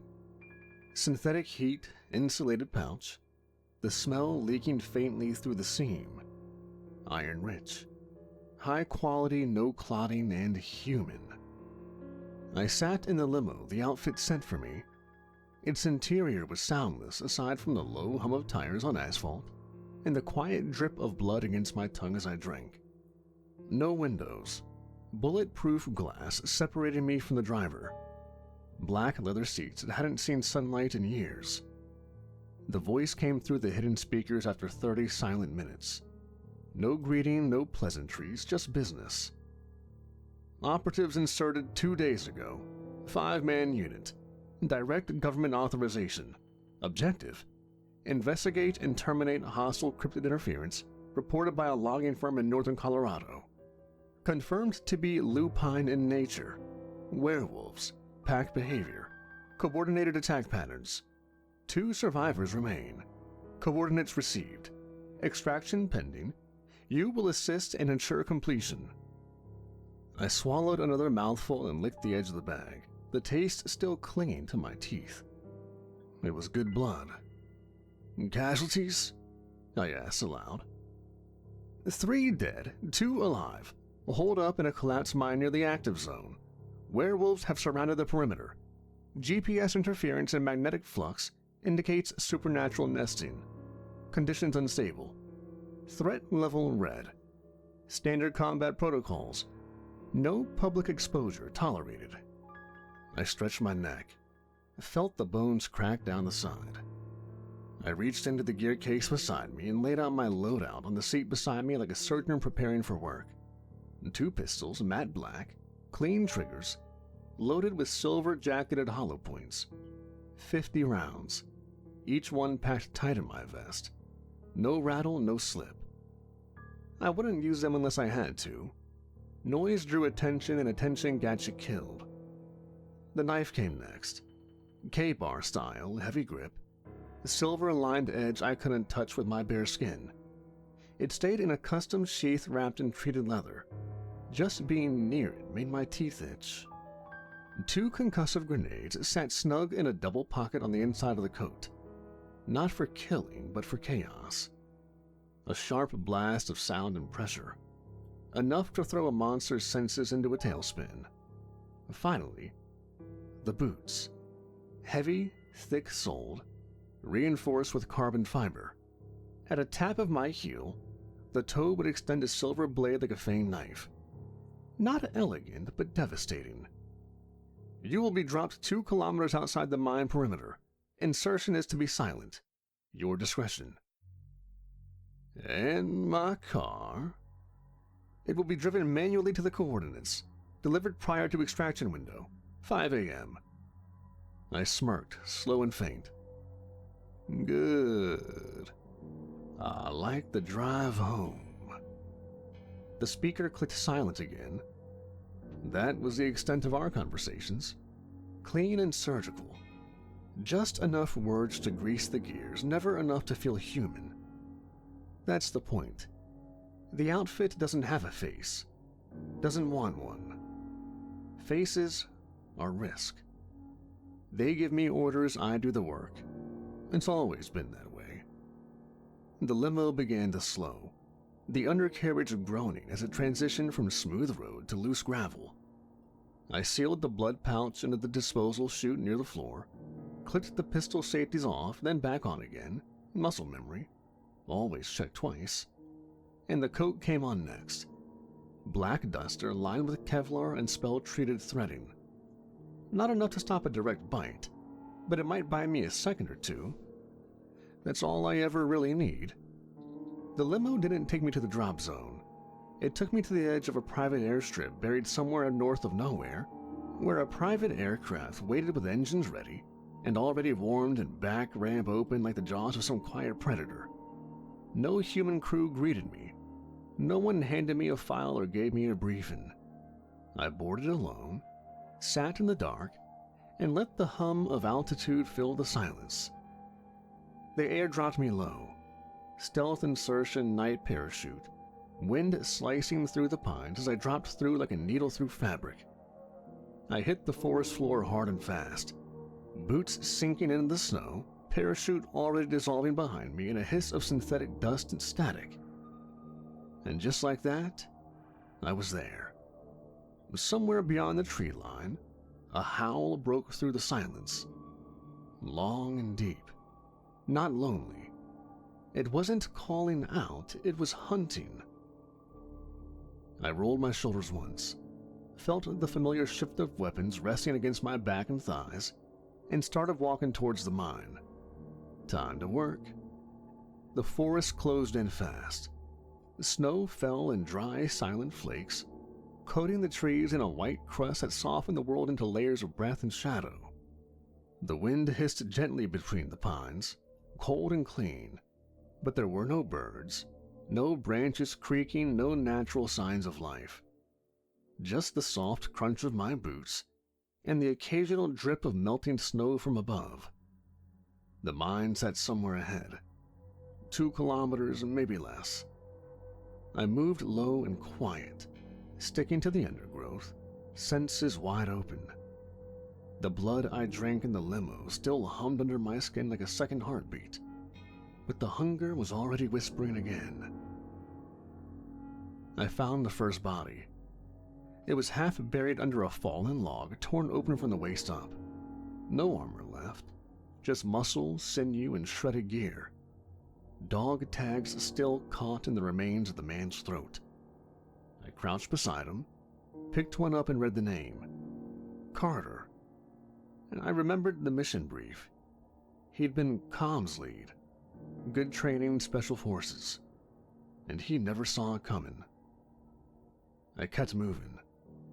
The snow was too clean, too undisturbed, but the silence buzzed like a wound in the world. I followed instinct, not trail. Movement, scent, and air pressure. Then I stopped. Something was watching. I turned to my left, eyes narrowing on a cluster of black pines near slope. The shape was barely visible, just a shimmer, the faint rise of breath in the air, one step out of sync with the wind. I stepped forward, slowly and quietly. My right hand hovered above the pistol grip. My fingers twitched once. The wolf moved. It lunged in a flash, a blur of fur and claws, clearing 20 feet in a second. I drew and fired, but it was already on me. The shot caught it in the shoulder, silver burned deep and made it scream, but not enough. The impact slammed me backward into a snow-covered stump hard enough to rattle my spine. I rolled with it, twisting beneath the thing's weight, kicking out with both feet to drive it off of me. The silver tip of my boot connected, slammed into its thigh, and the monster howled, toppling back with a wet crunch. I was up before it hit the ground. Fast. Too fast for it to keep up. I was already behind it as I scrambled, and I drove the knife deep into the side of its neck. My hand burned with the nearness of the silver. The wolf thrashed violently, claws lashing wild. One raked across my back and carved through the coat like it was paper. I pulled the blade free and buried it again, lower, deep into its spine. This time it dropped and didn't get up. One down. I kept moving. The forest dipped into a small ravine, thick with roots and icy runoff. Another body face down in the creek. Another soldier. The blood in the water told me he died slow. No weapon, no fight. They were being picked off, hunted. I crouched, scanning the treetops. I didn't hear the next one, I felt it. The sudden shift in the air. Then the impact. The second wolf dropped from above like a boulder, crashing down onto my shoulders, claws tearing from my throat. I twisted and let the force carry us both into a roll and came up in a crouch with my pistol aimed straight up. 2 shots. The first missed. The second didn't. It hit the underside of the jaw, silver cracking through the skull and spraying bone across the snow. The thing collapsed in a heap beside me, convulsing. I drove my knife through the back of its neck anyway, just to be sure. They weren't used to being hunted back. I moved faster now. No more slow stalking. The terrain turned sharp and rocky. A cliff to my right, old logging trail to my left. I cut toward the cliffside, boots crunching, and spotted the third just as it came charging down the slope. This one was huge, taller than the others and broader, covered in black fur matted with blood and ash. It ran on all fours, a blur of muscle and hate, closing the distance in seconds. I didn't run. I couldn't. I couldn't outrun a werewolf. These things were fast. So I baited it. I stood my ground until the last second, then drove sideways, low and fast, rolling through the snow. The wolf overshot, slammed into a tree trunk hard enough to crack bark and staggered on impact. I was behind it before it turned. My blade flashed and caught its side. It howled and whipped around with both claws. I ducked the first, blocked the second with my forearm, bone cracked, pain shot up my arm, but I kept moving. I got under its swing, jammed the pistol against its ribs, and fired 3 times. All silver, all deep. The monster spasmed and dropped like a bag of meat. My arm wasn't broken, not fully. I'd have to just ignore it for now. 3 down. I didn't stop. I couldn't. Time was burning. I pushed uphill now toward the mine. Another 500 meters or so. The fourth came at me from the left. Flanking maneuver, clever son of a bitch. It grabbed me mid-run, claws sinking into my side and hurled me against a boulder. The impact crushed the breath out of me. I slid down the rock bleeding. As I leapt, I dove under its claws, spun, and jammed the knife into its stomach. Then I twisted and kept twisting until the blade hit bone. It shrieked, claws flailing. I stepped behind it and slammed it face first into the ground, and then stomped down on its skull with everything I had. It didn't move after that, and the last werewolf didn't attack. It watched. I saw it at the edge of the tree line, a silhouette against the snow, yellow eyes, breathing slow and even. It was studying me, learning. These weren't feral werewolves.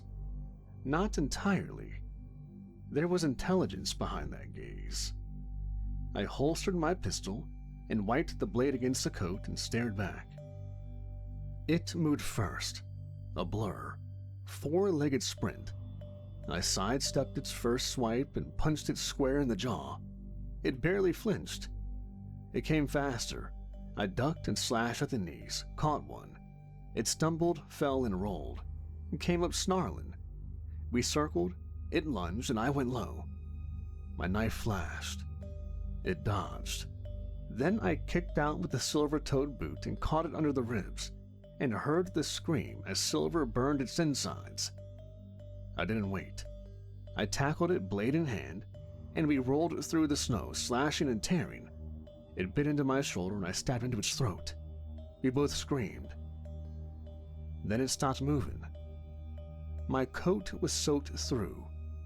My breath steamed the air. I could barely see through the haze of pain and heat. 5 dead. I looked down the slope and toward the mouth of the mine. The snow around it was red. It was time to go inside. The air inside the mine was still and thick.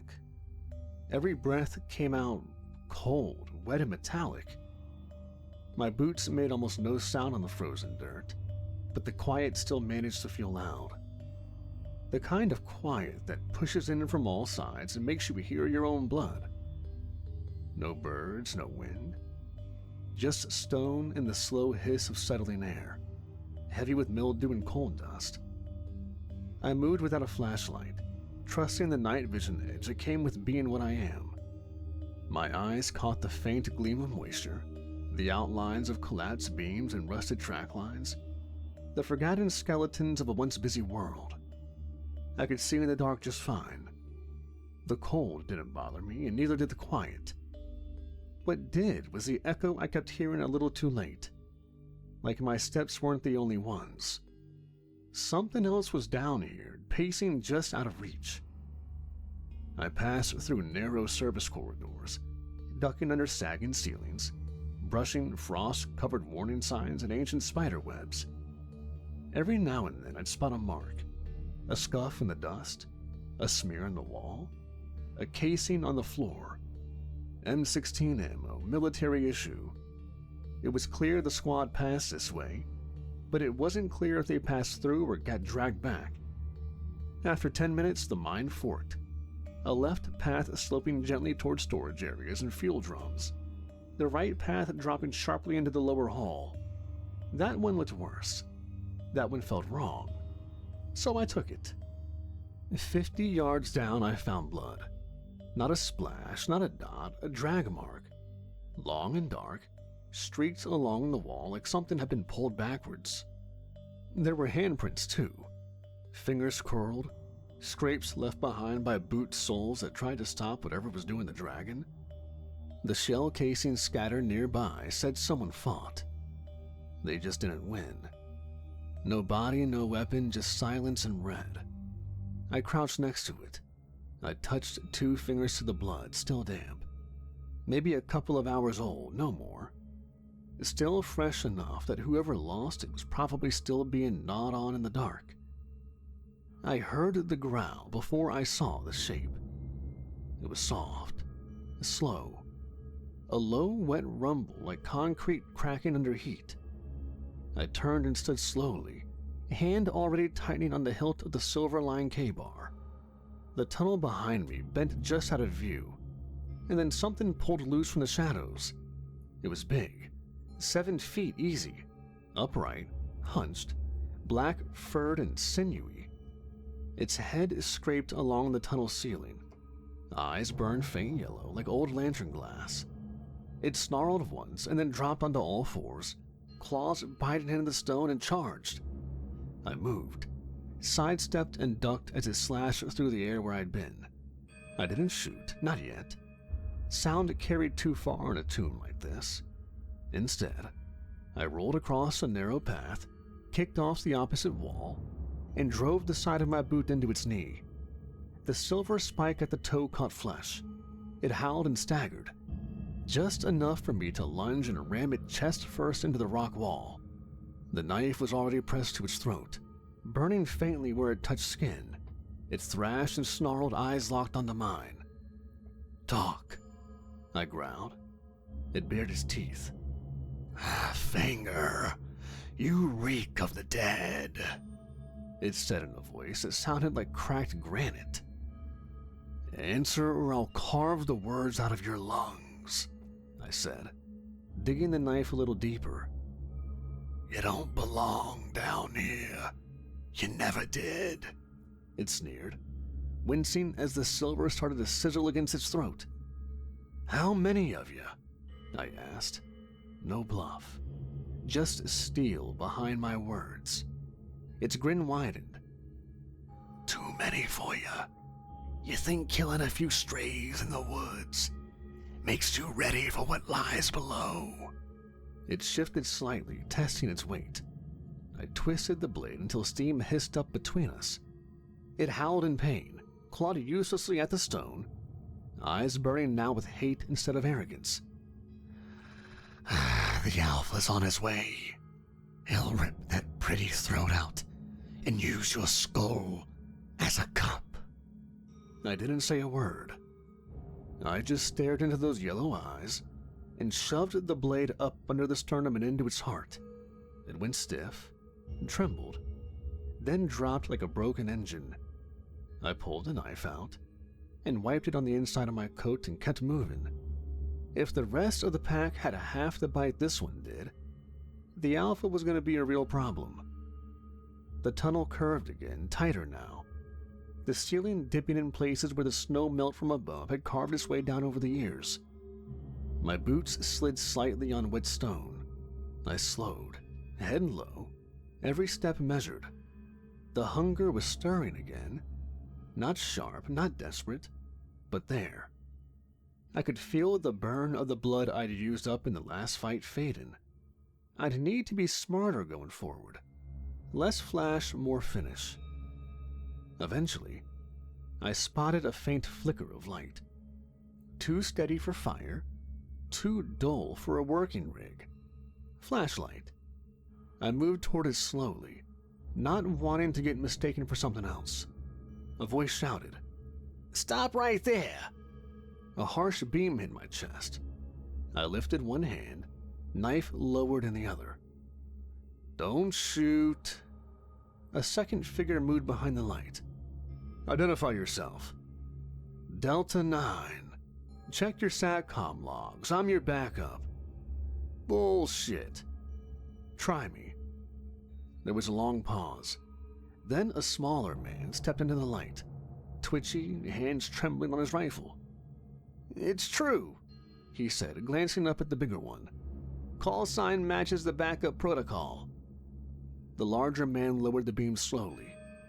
"Sergeant Cole, this is Specialist Navarro. We're what's left." I stepped in, scanning the area. Makeshift barricades of crates and old steel blocking off a narrow hallway. Good fallback point. They'd been holding it for a while. "Status?" Cole held up his left arm, wrapped in gauze and soaked through with red. "Fractured. Maybe broken. No morphine left. We're out of grenades and Navarro's got one mag." "Radio?" "Dead air. I think something's jamming it or chewing through our relays. We've been trapped here since midnight." "You're lucky you're still breathing," I muttered.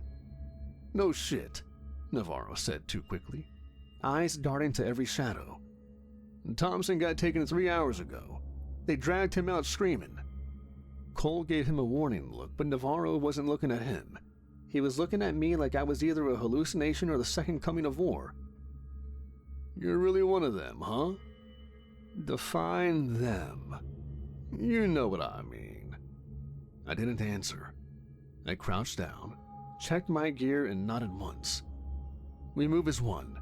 Tight formation, I lead. You cover. We're pushing to the secondary shaft. We move fast, we stay quiet, and you follow my damn lead." Cole nodded. "Copy." Navarro looked like he was about to puke, but said, "Yeah, okay, got it." I stood, stretched out the tension out of my spine, and pulled my pistol from its holster. "Then let's go," I said, voice flat and quiet. Because this wasn't a rescue anymore. This was going to be a warpath. We moved fast and low through the next corridor, boots barely whispering across the stone. I led, Cole and Navarro close behind, weapons ready but held tight to their chests, eyes scanning every corner. I'd seen enough feral hunts to know the rhythm. The way things go quiet before the strike. This wasn't random. This was surgical and controlled. We paused at an old service alcove, half collapsed under a ceiling beam. I signaled for them to halt, held 2 fingers up and turned to face them. Navarro handed me a radio, barely holding together with a bent antenna and 3 strips of electrical tape keeping the battery in. Get static at best. You'd have better luck with smoke signals. I passed it back without a word, then dropped my voice low. Secondary shaft is half a click northeast, near the bottom of the incline. If the tunnels aren't collapsed, we follow the ventilation line until it breaks the surface grade. If they're blocked, then we die in here, Navarro muttered. Cole cut him off with a sharp look, but I stepped between them before the tension snapped. If they're blocked, I'll clear them. You 2 keep your heads down and listen to my commands. Don't break formation. Don't chase noise. And if I go down, you run. Understood? Cole gave a tight nod.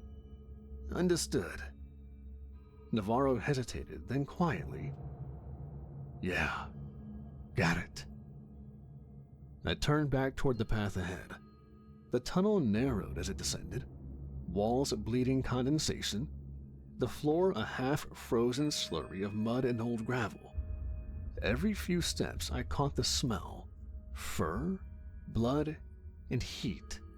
Close. Closer than before. But even with my heightened senses, it was hard to pin them down with all these shafts. They weren't hiding now, they were hurting us. I could feel it in the tremor of the stone, the occasional creak of metal in the dark. They wanted us tired, they wanted us boxed in. We moved deeper into the guts of the mine, ducking under a low passage barely 4 feet high. Navarro cursed under his breath, catching his helmet on a beam. I turned back and motioned for silence just as we cleared the drop and entered a small chamber where the air felt different. My instincts screamed, and before I could say a word, something crashed into Navarro from the side. He flew sideways into the wall, rifle clattering from his hands, breath ripped from his lungs in a sharp cry. The tunnel filled with noise, howling, gunfire, claws scraping stone, and then the second one came. I shoved Cole aside as it lunged. The beast was all speed and weight, but it missed, overshot, and I was on it before it could turn. I drove a shoulder into its flank and shoved it into the wall, and rammed the K-bar up under its ribs. It howled, and clawed at me, caught my coat but not flesh. We tumbled together, my feet kicking off the wall, blade digging deeper. Cole opened fire behind me, 3 controlled bursts, then a pause. The chamber echoed like a bomb going off. Stone cracked, dust rained. I caught a glance of Navarro scrambling to his feet. The werewolf beneath me twisted, claws slashing. I dodged one, caught the second across the thigh, deep, hot and sharp, but I didn't stop. I slammed its skull into the ground, pinned it there, and yanked the blade sideways through its throat. It spasmed once, then collapsed into a heap of fur and blood. No time to breathe.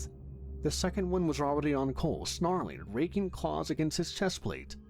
He grunted, stumbled back, gun jammed between them. I moved without thinking. 3 steps, a jump, and I kicked hard into the beast's side. It snarled, staggered, turned on me and lunged again. I ducked under the swipe, drove my shoulder into his knees and twisted. The leg cracked. Bone snapped loud enough to echo. It screamed, trying to bite me, but Cole was already back up, rifle aimed low. "Move!" he shouted. I rolled clear just as he fired. 7 shots center mass. The werewolf shuddered and dropped in a twitching heap, breath gurgling through broken ribs. The silence was deafening. Just the slow drip of blood on stone and that werewolf struggling to breathe. I walked over to it and put my dagger into its heart. It fell silent. Navarro leaned against the wall, a line of blood down one arm, not deep, but enough to make him shake. "You good?" I asked, stepping close. "Yeah, I think." "Good. You can bleed later. Keep moving." I looked to Cole. His face was pale, breathing hard but steady. "Mag's low for both of us. 5 of 6 rounds left."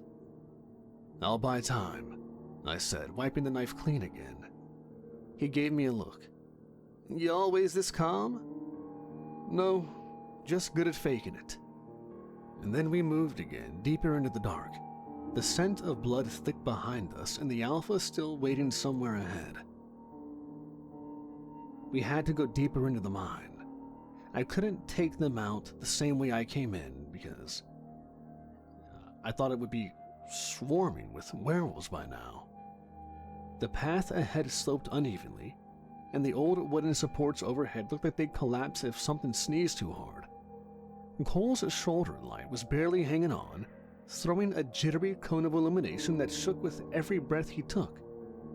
Navarro's helmet beam was aimed too high and too weak, casting shadows across the walls, warping the space in front of us into a twitching mess of flickers. They were walking through a horror show and they couldn't even see straight. But I could. The darkness bent to me. I didn't need light. I saw the veins in the stone, the cracks in the support beams, the twitch of movement 200 feet ahead that hadn't even made a sound yet. And even if I couldn't see, I could still hear every shift of weight, every scrape of claw, every heartbeat not my own. Something was following. I could feel it now, the same way you feel a thunderstorm before it hits. The air had a charge, and it wasn't just tension, it was a warning. I turned a corner and paused. The path split ahead around a collapsed tunnel, and a cracked steel door leaned against the wall like it had been wrenched off its hinges. I crouched, ran my fingers across the dirt. Prints, fresh. 5 toes, elongated heel, weight-bearing. Wolves. 2 of them, maybe more. I stood and looked back at Cole. "We're coming up on a bottleneck. Get ready." He nodded, jaw tight, eyes sunken with exhaustion. Navarro, who was the sergeant, was pale and twitchy, but holding it together through sheer panic. Cole's light began to sputter, shorting out in rapid bursts, the cone of light pulsing like a dying heartbeat. I saw his hand slap the casing, curse under his breath, try to shake life back into the bowl, but it didn't respond. The light popped once more and went dark for good. Only Navarro's dim, crooked beam was left, but that didn't last either.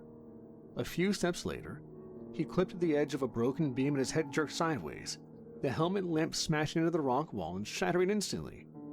The darkness slammed down like a curtain. "Shit, I can't see!"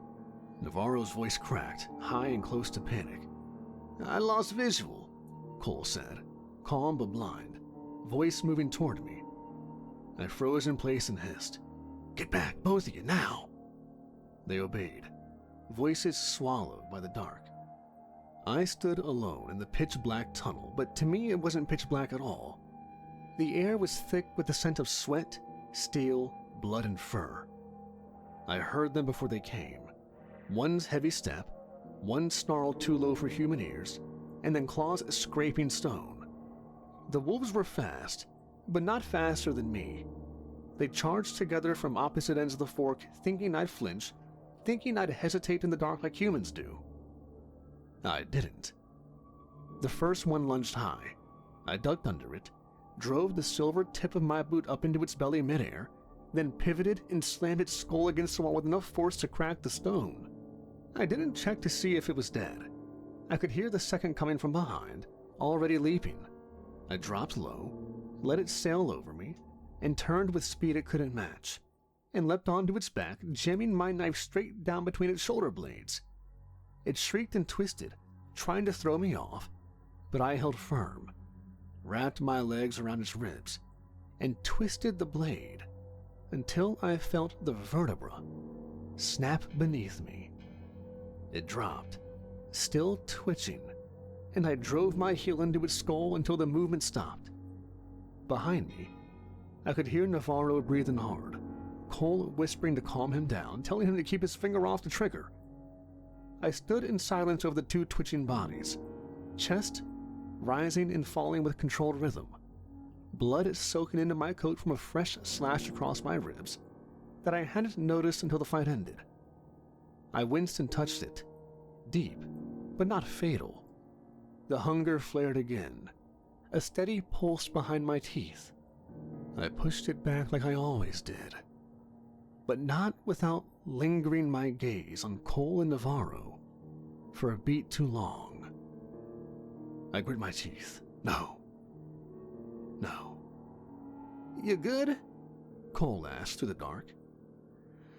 I shook it off. Stay close to my back and don't drift. I moved forward, blood dripping from my knife, and the two of them followed like shadows behind a shadow. The path sloped downward again, this time steeper, broken rail ties underfoot making it harder to keep balance. Dust coated the air, and every breath tasted like ash and copper. I didn't tell them we were being herded. I didn't need to. They could feel it by now. The wolves weren't just attacking, they were trying to funnel us somewhere. The ground shook.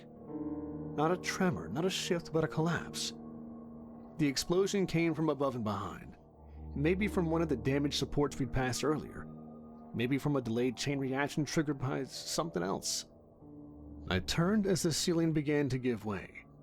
Massive slabs of stone tore free, raining down in a roar of dust and steel. "Move!" I barked, grabbing Navarro and dragging him forward. Cole stumbled after us, coughing and covering his head. The corridor behind us was eaten by fallen debris. The tunnel we'd come through was gone. We didn't stop until the air grew cold again, the floor evening out into a large open cavern framed by the bones of long abandoned scaffolding and cracked metal catwalks. Up above, fractured shafts in the ceiling let in the faintest threads of daylight. Cold, filtered through snow-choked vents. We had made it to the surface level, or close. But we weren't alone. I felt it before I heard it. The world went still, even my own breath holding back. Navarro took a half step forward, his voice barely a whisper. "This is it, right?" I didn't answer. I wasn't looking up. From the far end of the cavern came a sound. Slow, deliberate. The crunch of something massive walking without urgency. Heavy, patient, filled with certainty. The wolves had been strong, savage. This was something else. The Alpha wasn't just bigger. He was smarter. He hadn't shown himself yet because he didn't need to. He'd been waiting for this exact moment. When I was bleeding. When the soldiers were spent. When our escape path had narrowed to a funnel. And now he was coming. A growl pealed through the chamber, low and deep, vibrating the bones in my chest like a war drum struck from inside the earth. Cole chambered his last round. Navarro swallowed and stepped behind me. I shifted my grip on the knife and whispered, "Stay behind me." I wasn't leaving without finishing what I started. And I knew the Alpha didn't plan to let me leave at all. The chamber felt colder the moment he stepped out of the shadows. He didn't charge.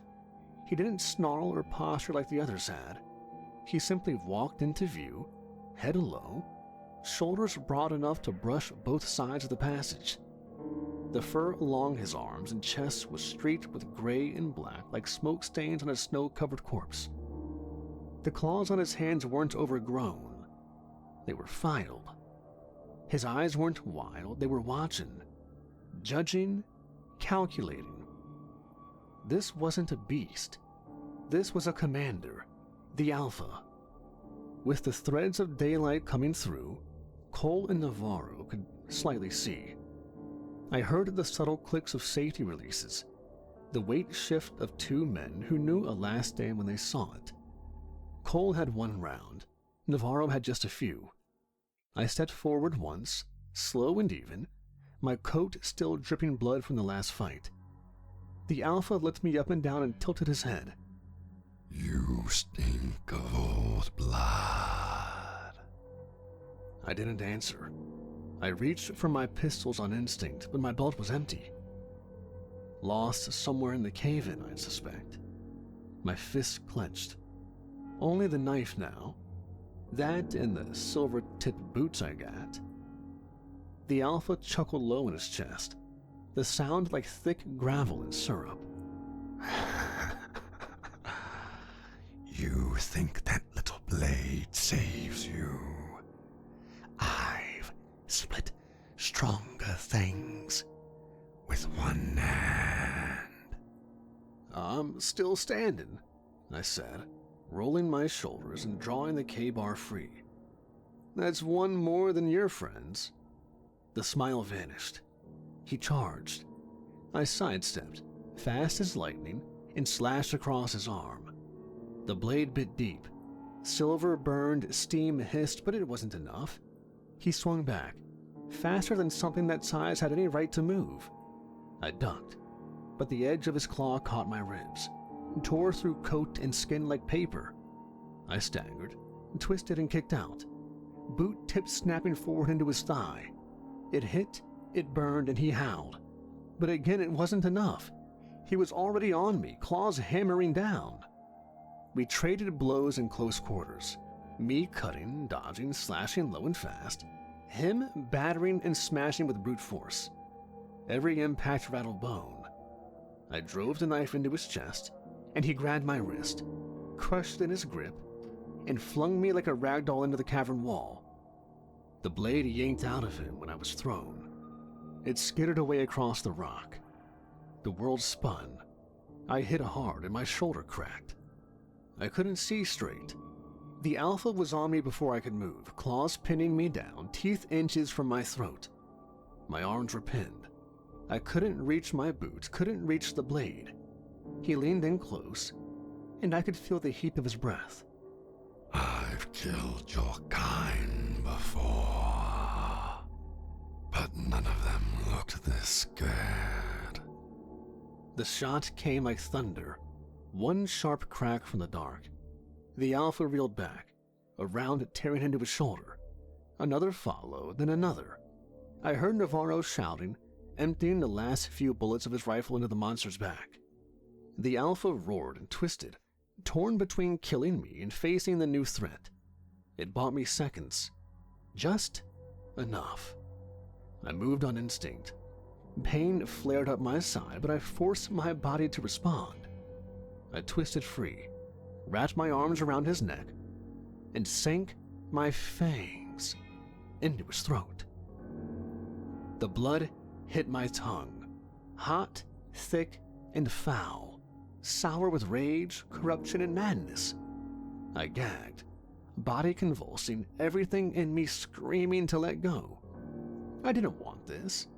I didn't want to feed, not like this, not on a creature like him. I only drank what the outfit gave me, blood bags, sealed and sterile just enough to survive. I didn't feed on people, and I sure as hell didn't feed on monsters. The idea turned my stomach. But I was dying, and I knew it. So I drank.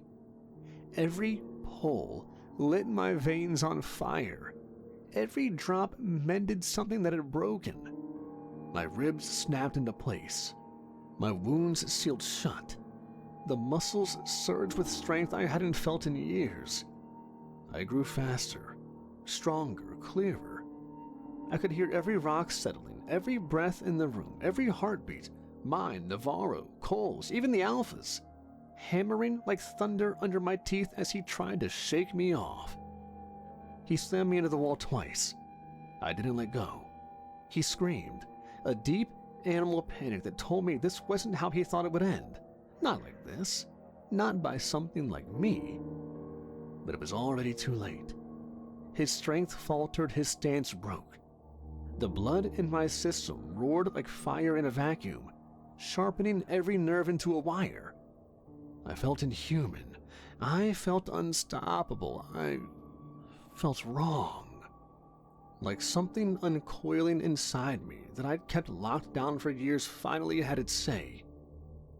I didn't care. I surged forward before the Alpha could recover, fist clenched, body humming with the Alpha's stolen power. My knife was gone, thrown during the chaos. It didn't matter. I didn't need it anymore. With a growl that wasn't entirely mine, I slammed a fist into the Alpha's chest. Flesh buckled. Bone cracked. He gasped. His eyes went wide. He tried to step back, but I was already in. Hand driving through ribs, muscle, and organs. Hot blood poured down my arm. I grabbed hold of something pulsing and still beating and ripped it free in one savage jerk. The Alpha staggered. He looked at me, not with rage, but with a kind of awful understanding. His eyes held fear and defeat. Then he fell. The heart thudded once in my hand, then stopped. I dropped it to the stone. It hit with a wet slap that echoed through the silence. Behind me, neither of the soldiers said a word. They just stared as I stood there, soaked in blood that wasn't mine, trembling with power I hadn't asked for, hadn't wanted, and now couldn't fully ignore. The Alpha was dead, and I was still standing, but the cost hung heavy in my chest. Because this was a line, and I had just torn right through it. The chamber was silent.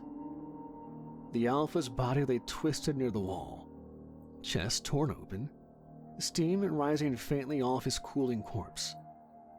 I didn't move at first. My knuckles were soaked in blood to the elbow. The claws of what I'd become still curled around muscle and bone. Navarro stared like he wasn't sure I was done. Like maybe the thing that tore through the Alpha was still working its way out of me. I stepped away from the body without a word. My boots crunched on shattered rock, bones, and spent brass. Navarro shifted his weight. I could feel his unease, the adrenaline still thrumming in him, barely keeping him upright. Cole gave me a nod, curt and silent. They weren't glad I was there, but they were glad they weren't alone. We found the service shaft a few hundred yards beyond the cavern, behind a collapsed gate half swallowed by snow. We climbed in silence, the three of us moving slow but steady through the broken metal rungs and iced-over concrete. Navarro grunted once when his boots slipped, but I caught his elbow without thinking, held him up until he steadied, then let go. Light spilled through the cracks as we reached the top. Daylight, full and wide across the Colorado sky, snow glittering like crushed glass across the mountaintop. Normally I'd feel it by now, first on the cheeks, then the hands, the sting on my skin. But nothing came. No burn, no warning, just warmth. I hadn't felt the sun's warmth and comfort in quite a long time. The Alpha's blood was still burning through me, still giving me this power. It took away the pain of the sun, for the time being. Cole stepped out first, shielding his eyes. Navarro followed, blinking at the glare. I moved past them, squinting up at the sky, but not flinching. Not smoking, no pain. The snow fell soft and slow. In the distance, I heard the rhythmic thump of rotors as a black helicopter cut low across the trees. No markings, no transponder. Pure outfit. It circled once, then descended toward the clearing half a mile off, where the tree line broke near the old logging road. That was their ride. I didn't wait for the small talk, I just started walking. The soldiers followed behind. Navarro kept pace a few steps back, his rifle slung uselessly across his back now, his shoulders loose, but head still darting toward every sound in the woods. Cole caught up beside me just before we reached the clearing. He didn't say much, just gave me a side glance, then nodded. "You paved the way," he said. I didn't answer. "You didn't have to come in after us," Navarro added from behind. "I mean, well, you did, but you didn't." I kept walking. The helicopter blades were louder now, chopping up the silence, blowing snow and needles in every direction. The doors opened, and 2 techs in winter gear waved the soldiers forward. Cole gave me one last look, curious, maybe a little haunted.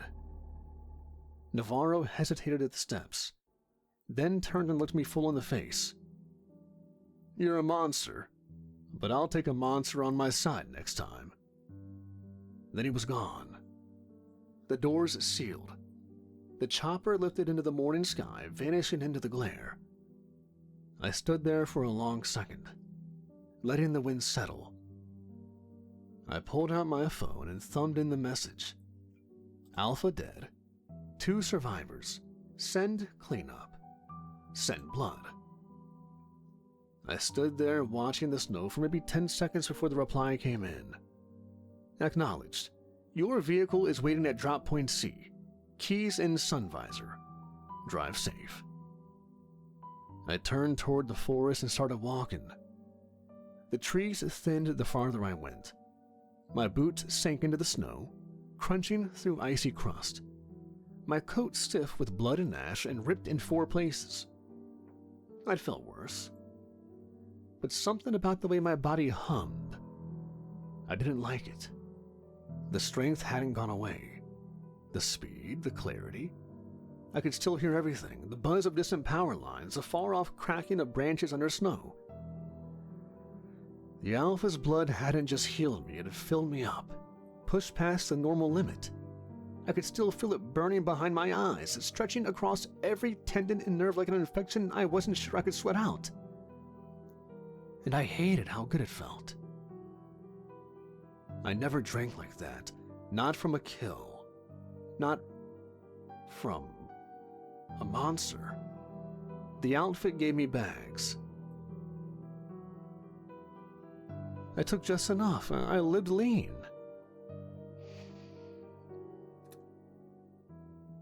Anyways, I found my car parked at the edge of the road like they said. Black, armored, clean, steam rising off the hood in the cold. The keys were where they always were. I climbed into the driver's seat, blood drying under my collar, and let my head fall against the rest. I sat there for a while, watching the sky get brighter. I closed my eyes. The job was done, but I wasn't sure what I'd become to get it finished. I spoke quietly. "Call it a win if you want. I just call it done."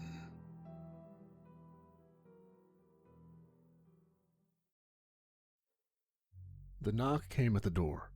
3 dull thuds. The shack breathed around it. I put my palm on the deadbolt, felt the cold sitting there like a patient ache, and opened on a hinge that never squeaked because I never let it.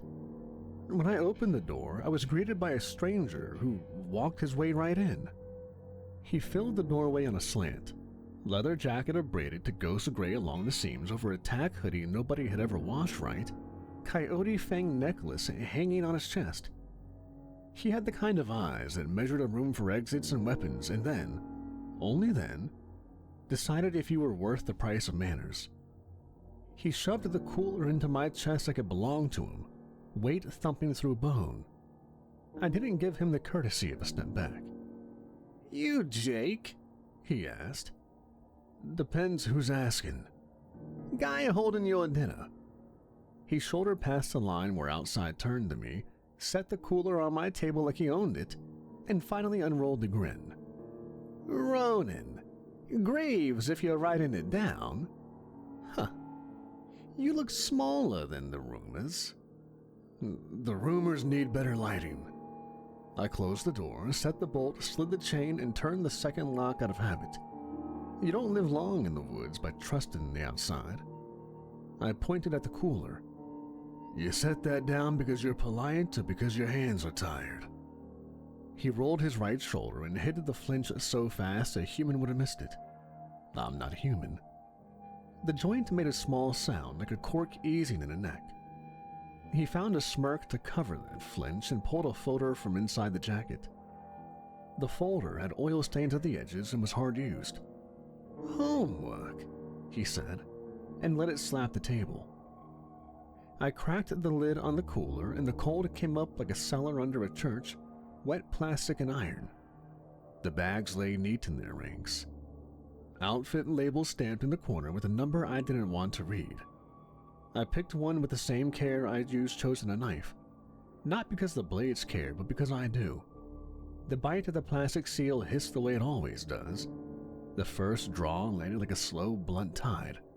Warmth finding the places the world had filed down today and building scaffolds there.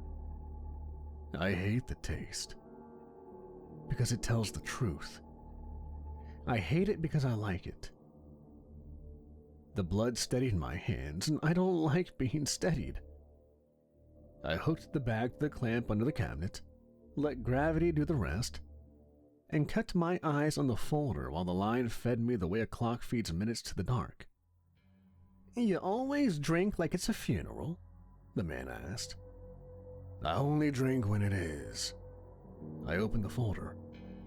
Appalachian Park I knew by contour before the letters caught up. Ridges that run like ribs under a pelt of timber. A fire tower on a finger of mountain with switchbacks scribbled under it. And a creek that went fat in spring and mean in lean months. 2 rangers clipped to the incident report. Jack Harlan, late 50s. Eyes like gravel under a hat brim. Mason Hale, 20 if he was lucky. Thin shoulders trying to square themselves in a uniform. Photos of prints in mud. Long and wrong. Grainy stills from a body cam streaked with sleet and something that reflected. The written line that mattered most. Humanoid attackers. Big, pale, fast. Faces like mouths. My thumb held the page and considered the sheer lines. Storm shelf rolling in from the west. Radios dirty, SOS intermittent. Tower under episodic assault. Clock already ticking. So, are you directly from the outfit or not? Independent contractor, he said. He tapped the map with a knuckle. We fly, we drop, we run. 5 miles real distance on foot. Less if we cut the holler and don't mind the laurel eating our faces. We plan, I said. I finished the bag. Insertion on the lee side, stay high, pick the spines and never lose the ridge. Radios will probably die in the creek bend. Or, he said brightly, we zig where you zag and keep the wolves busy biting me while you take pretty angles. His grin didn't reach the eyes. Nothing did yet. I closed the folder and slid it back to him. Rangers. Alive when they last hollered, he said, and for the first time the grin went away. Old man talks like he's stacking sandbags between his words. Kid tries to breathe loud enough to sound brave. You know the type. I know the type. They say they saw faces like mouths. Right, which is an impolite way of saying we're gonna be mopping headless things off a staircase. And whatever crazy thing else that lives in those woods. You know how Appalachia is. You and me, are we gonna be a problem? He asked. We're gonna be a solution, I said. I racked the pistols, checked the suppressed throats, and counted magazines. 50 rounds. The knife came free like a thought and went home with the silver never touching skin. 2 concussive grenades in the inner pocket, toe blade where it always waited. Ronan spread his kit on my table without shame. bone blades honed to an edge that remembered ribs, a hand axe that had a nick in it like a bite, a snare wire and a coil he handled with a tenderness he didn't give people, totems wrapped in thread and teeth. You go ahead and plan, and I improvise your plan until it looks like mine. Everybody wins.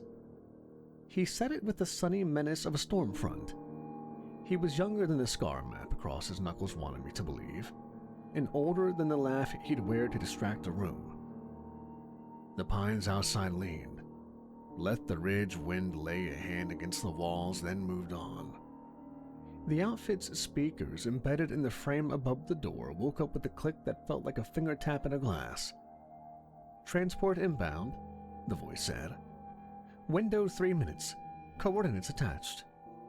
A metallic clatter dropped a small capsule into the tray inside the jam. I palmed it and the map unrolled across the table, our tiny lives attached to its clean lines like pinned insects. The voice didn't say please, didn't say thank you, didn't ask how we felt about anything. We got into the car provided by the outfit, made our way to the private airport, and got into the stealth aircraft. The aircraft dropped us into a clearing and pulled away like a door closing. No handoffs, no faces. Harness off, boots down, move. We took to the ridgeline immediately. High ground, air moving, eyes long. I set the pace. Ronan ran a loose 5 paces off to my left, loud when he wanted attention, quiet when the ground asked for it. The radio coughed out once and died in these hills. Bad signal. I marked the creek bend, the lightning scar in the hemlock. Scent stack came in fast. Wet dog in the hollow. Wolves, not strays. Over it, a sweet chemical note that didn't belong there. Behind it, faint metal and mud that said mimic. Scouts first, heavies later, liars whenever they liked. Noise discipline, I said. Ronan nodded once and rolled his bad shoulder, eyes forward. The ridge tightened to his spine and forced a choice. We stayed high. Laurel tried to make a tunnel out of the trail. We didn't crawl, crouch, slide, stand, breathe, where the air was moving. The wind was shifting, front on its way. Clock started. The first howl came from the right and below, long and full of breath. A second answered from ahead.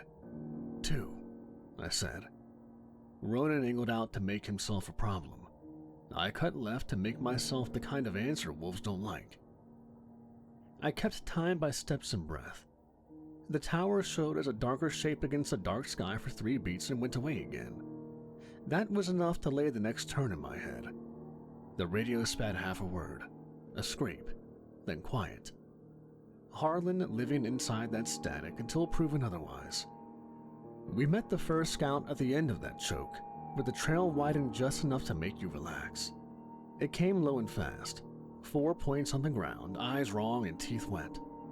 Gunfire would bring more. I let it pick me and gave it what it wanted. Weight on the back foot, let the jaw flash by, toe blade up into the soft under the ribs where the silver does its best work. Twist, pull, and step fast. It folded hard, not dead. I didn't let it finish the noise. Knife up under the jawline, cut through, head loose. Body kicked twice and went still. Werewolves may have been stronger than vampires, but vampires will always be faster. The second scout took Ronan and learned the same lesson in a different language. Ronan had told me on the jet ride over here that he was a Skinwalker. He didn't shift. Ronan went through it like a linebacker with a blade. Hamstring first, shoulder check to the trunk to take its balance, bone knife across the spine. He paid for it in breath and in the way his right hand trembled after. He hit it by grinning at me like we were in a bar. I didn't return it. I wiped the blade clean and pointed uphill. Quiet, I said. Quiet, he agreed, voice low. He crouched, sniffed, and didn't apologize for it. 2 more down there, holding, waiting to hear a shot. They won't. We moved. The ridge shouldered left around a hunter stand full of rusted cans and a calendar from a year that didn't matter. Claw marks ran up a pine like someone had counted to 5 and then changed their mind. The front pushed a little colder. Sleet started to test the air and then think better of it. I kept the line in my head. Tower, stairs, rangers, mouths that weren't faces. Decap or die. We'd test that soon enough. The radio found a throat. Tower, hold, ammo closet, 2nd level, kids steady. The rest broke into static. Ronan's head tilted. Alive, he said, and let the word stand there. I thumbed transmit, pressed it against my coat to keep the sound tight. Hold, 2 inbound, 30 if the mountain behaves. A click. We cut through the next saddle. Ice sat in the shallow places and waited for bad choices. I heard another howl. I counted the rise and fall against our pace and put them behind us by a minute. Ronan matched my speed no matter what the ground did. The pain in his shoulder had turned his movement sharper. He was saving for a shapeshift for when it mattered. Either way, he was here, and he was useful. A shape crossed 30 yards ahead, tall and smooth, gone before the eye could finish naming it. Maw face out of its lane, maybe testing reach. I didn't chase. We held course. These mimics were taking notes. I let it. Knowledge goes both ways. It can take notes on us while I take notes on it. We hit the ridge shoulder that would give us a sight line to the tower. Trees thinned. The structure sat on the next rise, black against black, legs lost in the timber.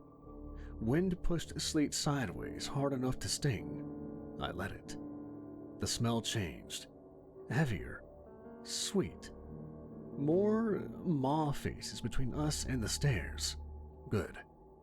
I prefer straight problems to clever ones. Inventory check without speaking. Weight of pistols and magazines where they belong.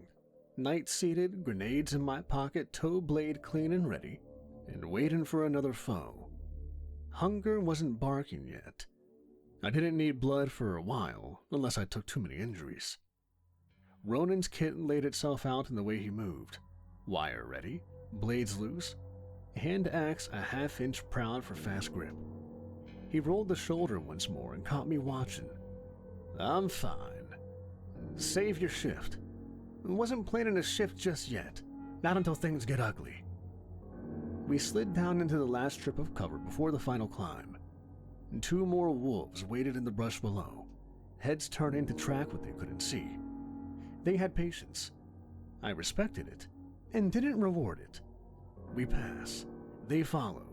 We cut them on the spine on the next rise. Ronan gave me half a grin that said he'd like that plan because it would hurt something quickly. We moved, notching angles, staying high where the air moved and our noise went somewhere else. The tower stairs showed as a frame cut against the sky. The wind rose. The front began to arrive. We were close enough to hear metal complain.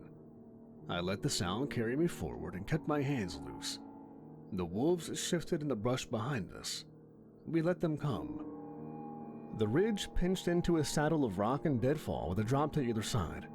Ice filmed the flat stone in thin, treacherous skins. The high knobs stayed dry and rough. One coming fast through the laurel at our right hip. One climbing from the downhill left, one above, using the tangle of fallen trunks to come over and down. I tapped the deadfall, pointed Ronan to the hinge where the biggest trunk met the stump, and took the narrow line that turned the saddle into a funnel. No words. The first wolf took Ronan. It lunged low and long, mouth open to take a leg and roll it off the ridge. Ronan didn't shift, something that I was eagerly waiting to see. He went through it with a burst that sharpened everything without changing his bones. A quick step left to murder its angle and a hamstring cut with the bone blade that left the leg slack. He hit its shoulder first into a standing trunk hard enough to break the rhythm out of its spine. The blade came back across the top of the shoulders in a short, ugly line. It dropped. He paid in breath he didn't have and the way his right hand shook once and stopped. I let him handle his pain. Mine was coming from another direction. The second wolf came uphill and fast, aiming to put my back to the drop. I let it think that was working and gave it heel-to-toe retreat until its focus tunneled. When the jaw flashed for the leg, I moved the leg. The toe plate went up and into the ribs. I twisted, I drew, stepped past and let the weight go by, turned, knife across the neck from behind, while its head was still fighting the rest of the body. It tried one kick, then another that didn't know where to go, and went still with steam coming off of it in the cold. I listened for the third and heard air moving right above us. The last one used the deadfall. It came over the tangle and tried to land on both of us, all weight to momentum, claws set to rake and then push.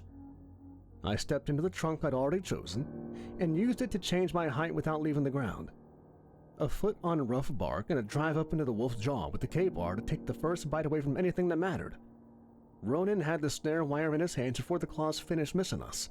He looped it behind the head, dropped his weight, and dragged its neck down into the notch of the fallen tree where I'd put my boot.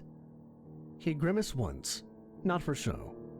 I put the blade into the angle behind the ear and cut until the blade found it.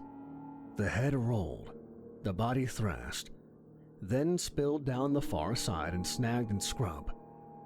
The radio came alive for a moment. A breath, a click, then Harlan's voice. "If you're there, we're on second. Stare, Landon's hold with one man and a cable. They test and they learn. These things can think. Kids steady for now." We took the last 50 yards of saddle at a pace that wouldn't send us skating. The wolves we had left behind moved to the trail and then fell away. Either they were blooded and done or something with a bigger opinion had called them off.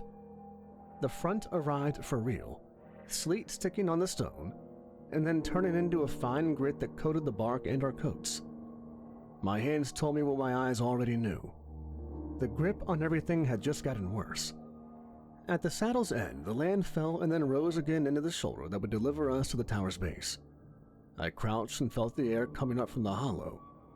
The smell changed fully here.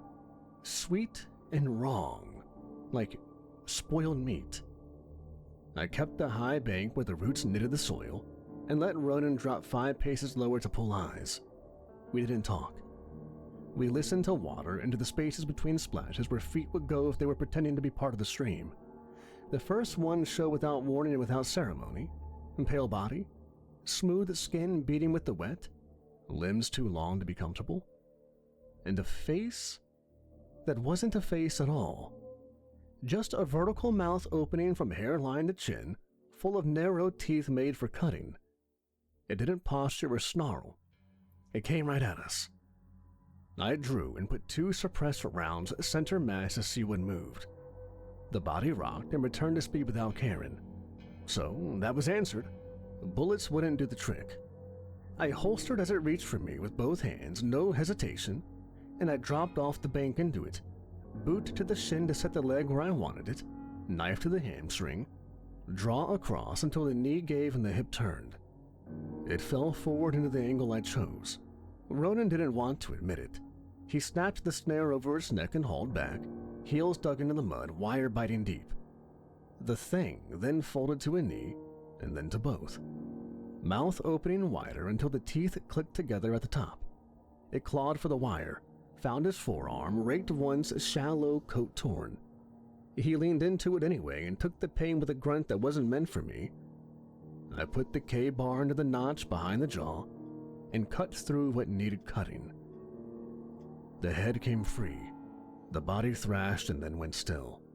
Ronan let the wire go slack, breath steadying.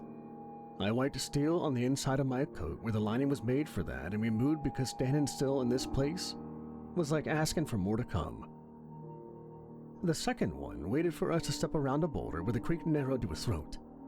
It slid out of the fog on the low side, feet placed with care, arms already reaching to control hips and shoulders the way a trained man would. I gave it the footwork it wanted until it committed.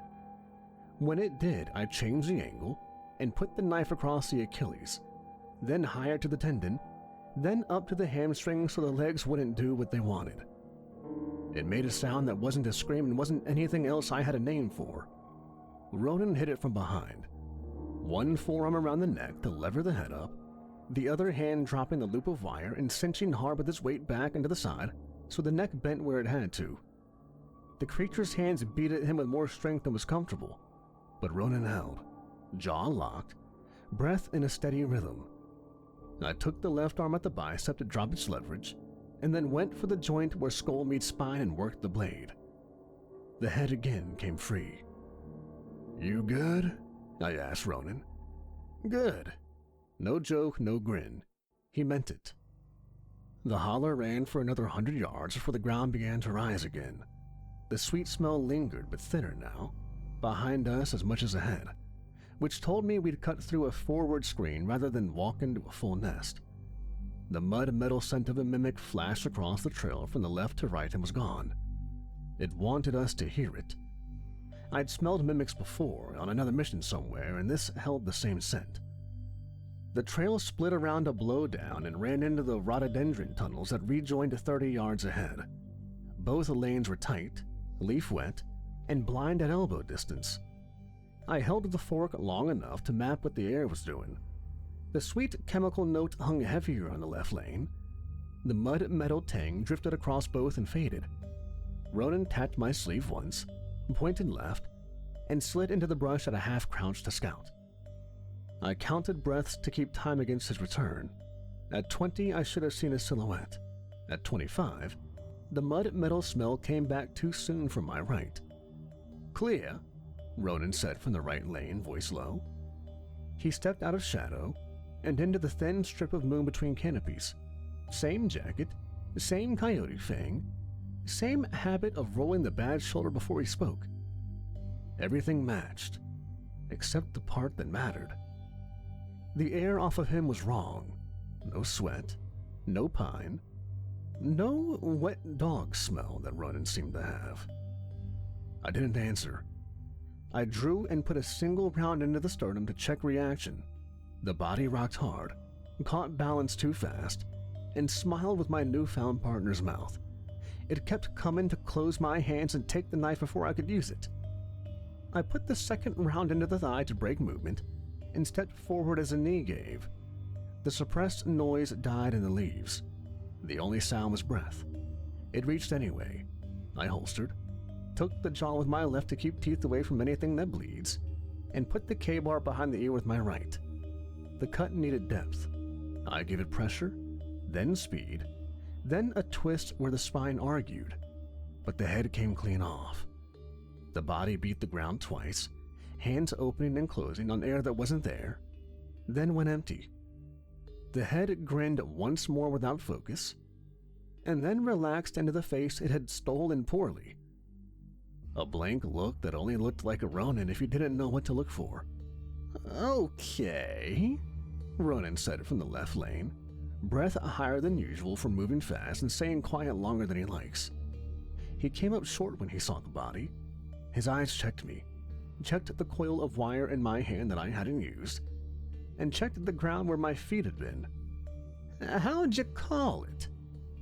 "You smell wrong. No dog, no pine, no copper." I nudged the body's hand with my boot. The radio cracked open with wind and noise and a voice that didn't waste time. "This is Harlan. Tower won't hold on to stair landings if they surge together. Ammo closet second level. Come on, y'all." And then it went out. "Alive," Ronan said, quiet. "Alive." I pressed transmit against the coat to keep the sound from traveling. "Hold, 2 inbound." I didn't ask for acknowledgement, and I didn't get one. We moved faster without getting too loud. Another mimic was able to sneak up behind us while we were talking. Amazingly, somehow I didn't hear it. Too focused on Harlan's voice, I think. Before I could even turn around, I looked to my left and saw Ronan's body begin to break. He grew in size, shifting unnaturally, clothes ripping, tearing at the seams. With my hearing, I heard Ronan's bones begin to break, to grow in size, to squelch, to burst, and in an insane amount of speed, Ronan's body went from being a man to being that of the largest grizzly bear I'd ever seen, and as the mimic jumped into the air to attack us, Ronan met it head-on in the form of his bear. He pinned the mimic to the ground, paws on the chest, and took his huge mouth, full of teeth and snarling rage, and ripped the head clean off. After a moment, in shock and awe at seeing Ronan's first shift, and maybe potentially saving our lives, his body began to contort. I heard the sounds of his bones breaking again, and he slowly turned back into the form of a man, clothes and all. I didn't say anything. We just nodded to each other and kept in the direction of the tower. The last turn before the sideline of the tower ran along a narrow bench with bad footing. The trees opened just enough to give us the tower in profile. Steel legs sunk in rock, switchback stairs like a spine, the cabin lights dead, the deck rimmed in sleet. The forest below it crawling with the kinds of problems that turn good plans into funerals. I counted on instinct, not eyes. 5 wolves pacing in crescent arcs under the pilings, tails low and minds high, 3 mimics wearing ranger coats from some dead lockers and moving wrong in the joints like puppets, and 2 vampires at the tree line, flat, still in that way only our kind manages, watching like they had time to enjoy the view. Ronan's breath ghosted beside me, and then he laughed quietly, a low grin you could hear. 5, 3, 2, real welcoming party. You want polite or fast? Alive, I said and drew the knife. The silver edge made the air taste like ozone, even sheathed. I'll take the suits, I added, eyes on the vamps. And play with your cousins over there. Copy loud, he said, and rolled his shoulders once like a boxer about to bell the round. He didn't so much shift as detonate this time. Bones slid and locked with a sound like thick rope snapping. Tendons pulled his frame taller and wide. Hair erupted along his arms and spine. The face came last, the muzzle punching forward with a wet crack that made something primal in me want to run. Where Ronan had been, there was now a werewolf, but not like the pack under the tower. This one stood a head higher, shoulders like a door, claws that bit the frost-black rock when he flexed them. He roared, and it wasn't theatrical. The sound reached into the timber and shook powder off the pines. The wolves below answered without choosing to, instinct overriding whatever thin tactics they had. They committed in a rush.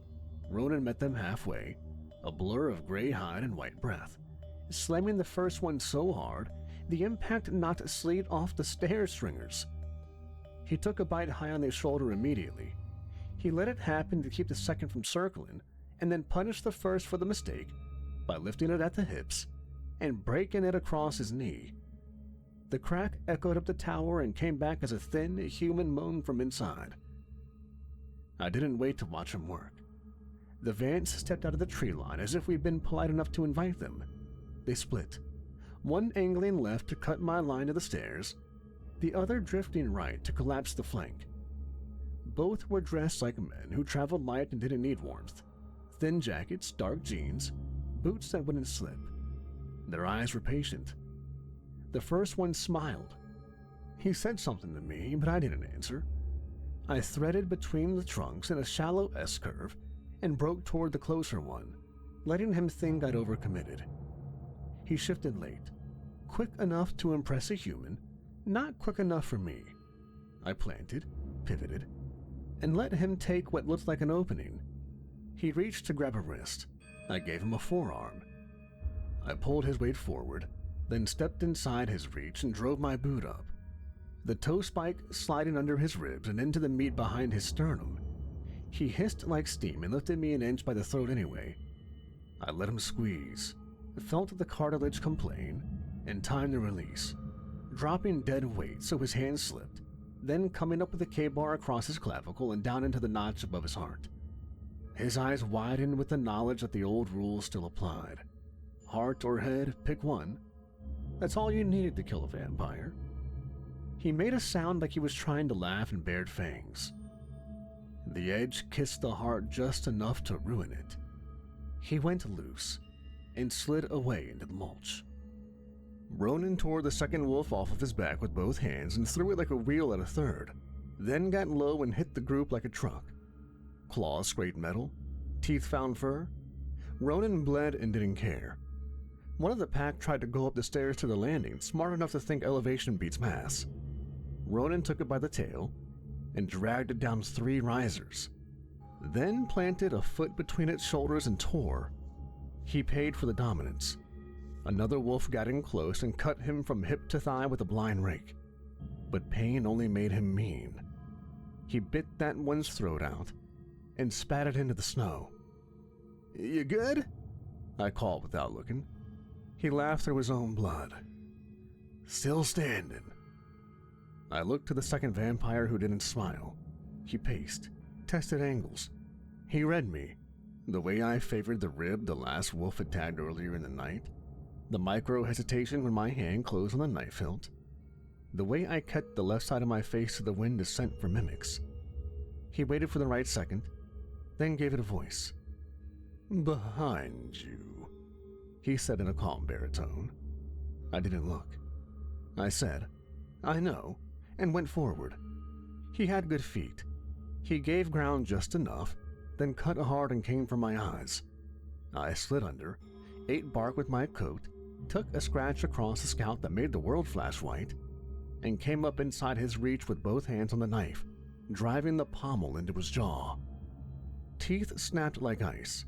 He recovered clean and grabbed the blade with both hands, knowing Silver would punish him but not caring if it meant disarming me.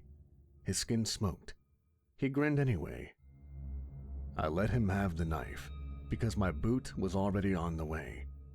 I stamped the spike into his knee, felt the joint give, and rode him down, catching the falling knife hilt with the edge of my coat sleeve and stealing it back in the same motion, then putting it through his temple from the ear in.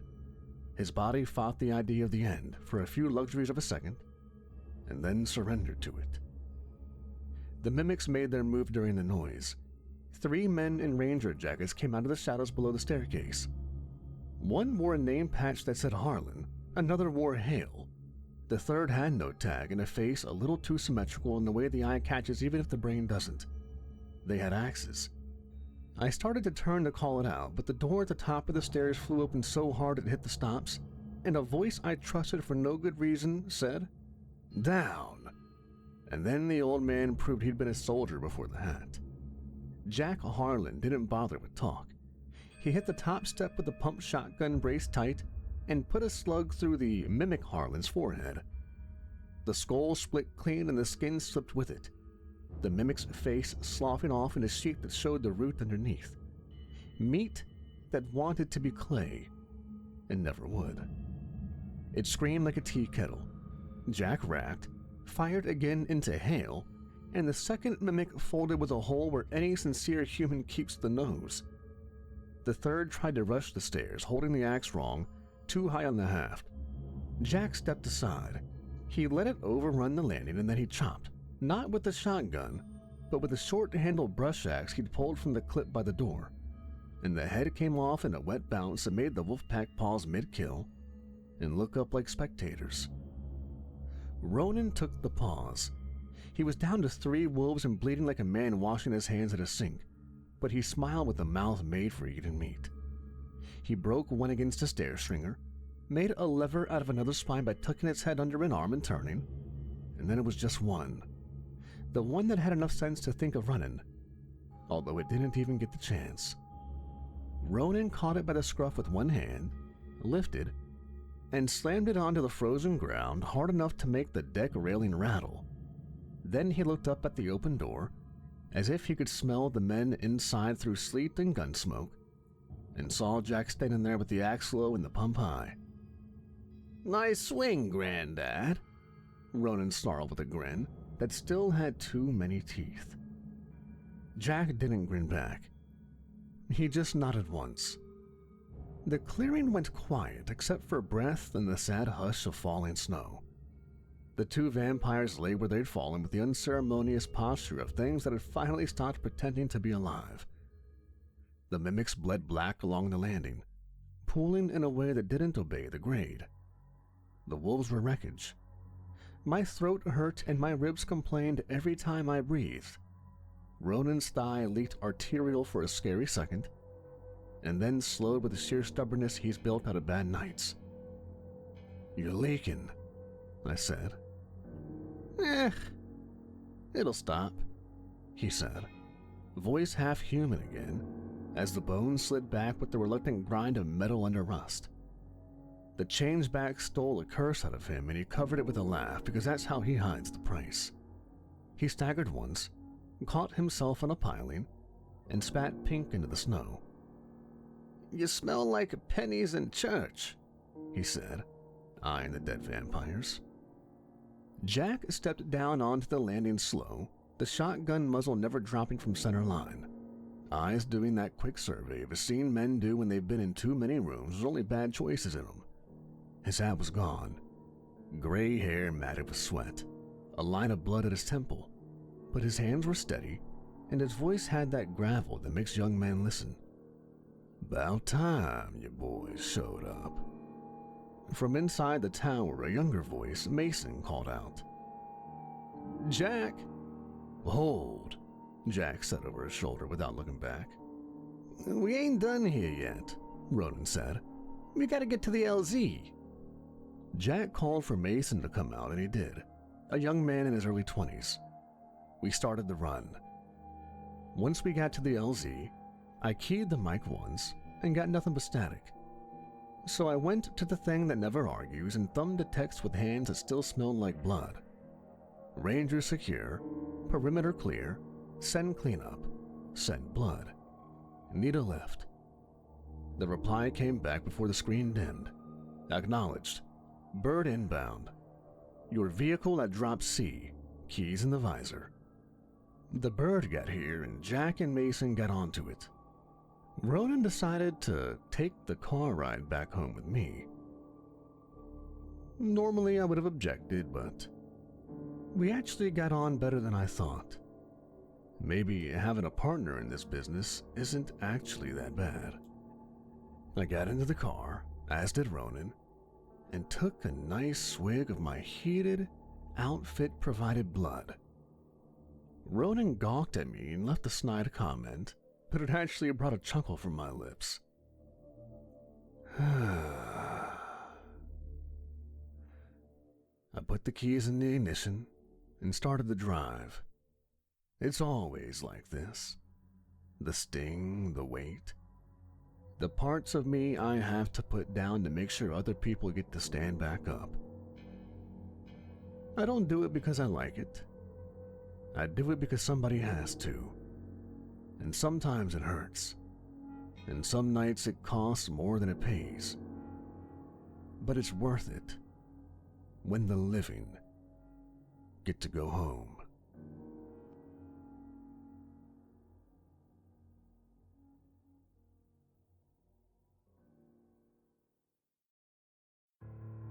The knock came at the door. Two short, one long, the weight of a gloved fist on steel. The sound of a cooler edge bumping my door like it wanted in more than the man carrying it. I unbarred the lock and cracked it, and Ronan Graves filled the gap with a grin too wide for weather like this and a cooler shoved straight into my chest. 6'2", rangy athletic, leather over a scarred hoodie, coyote fang hanging on a chin like a dare, rain in his hair, knuckles taped where bone and bad decisions had had. He shouldered past me without asking. "Dinner and reading," he said, shaking off his sleeves and pretending it didn't land where I'd just wiped the counter. I slid the cooler onto the sink, clicked the lid, and saw the outfit's standard double-bagged blood on ice. The smell hit like medicine I didn't want but needed. I poured a measured pull into the thermos I keep for admitting nothing and let it sit until the chill went dull enough to stand, then nodded at the folder without opening it.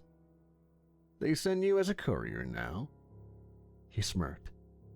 "They sent me as your +1. Figured if a vampire is a bad idea, 2 monsters is twice the fun. Come on, Jake. We worked together last time. It was a good time, wasn't it?" He thumbed through the folder and fanned photos like a magician who only knows bad tricks. Moss-drunk cedar, elk trails tunneled in fern, a taped-off patch of mud with 3 bright flags and a body bag just out of frame. Olympic old growth. 4 researchers went in to catalog whatever they could to argue against logging, and 3 came back in zippers with their hearts missing.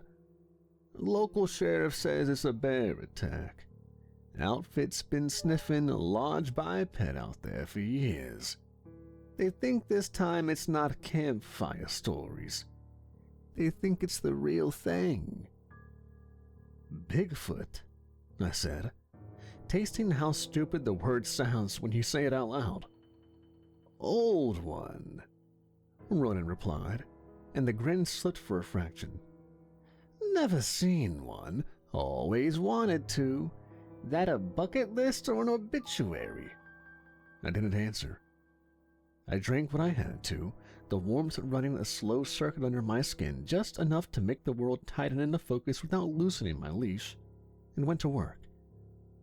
I had a pack of camp gear already half-staged in the corner because I like to be ready. Rope and throw lines, snares, chemical heat pads and flares, water filters, med kit, camp axe, machete, the silver-lined K-bar that I love, 2 suppressed pistols and the ammo I pretend will be enough, tents and tarps that can stand 3 days of rain and still hate us. Ronan leaned on the table and watched like a cat. Lazy eyes, ready bones. "We driving?" he asked, glancing at my keys on the hook by the door. "No fun ride in a faceless Uber-copter? No mass voices telling us to be good?" "We drive," I said. And 20 minutes later, the house looked like I hadn't even lived there. Rain stitched the windshield in 1,000 small wounds.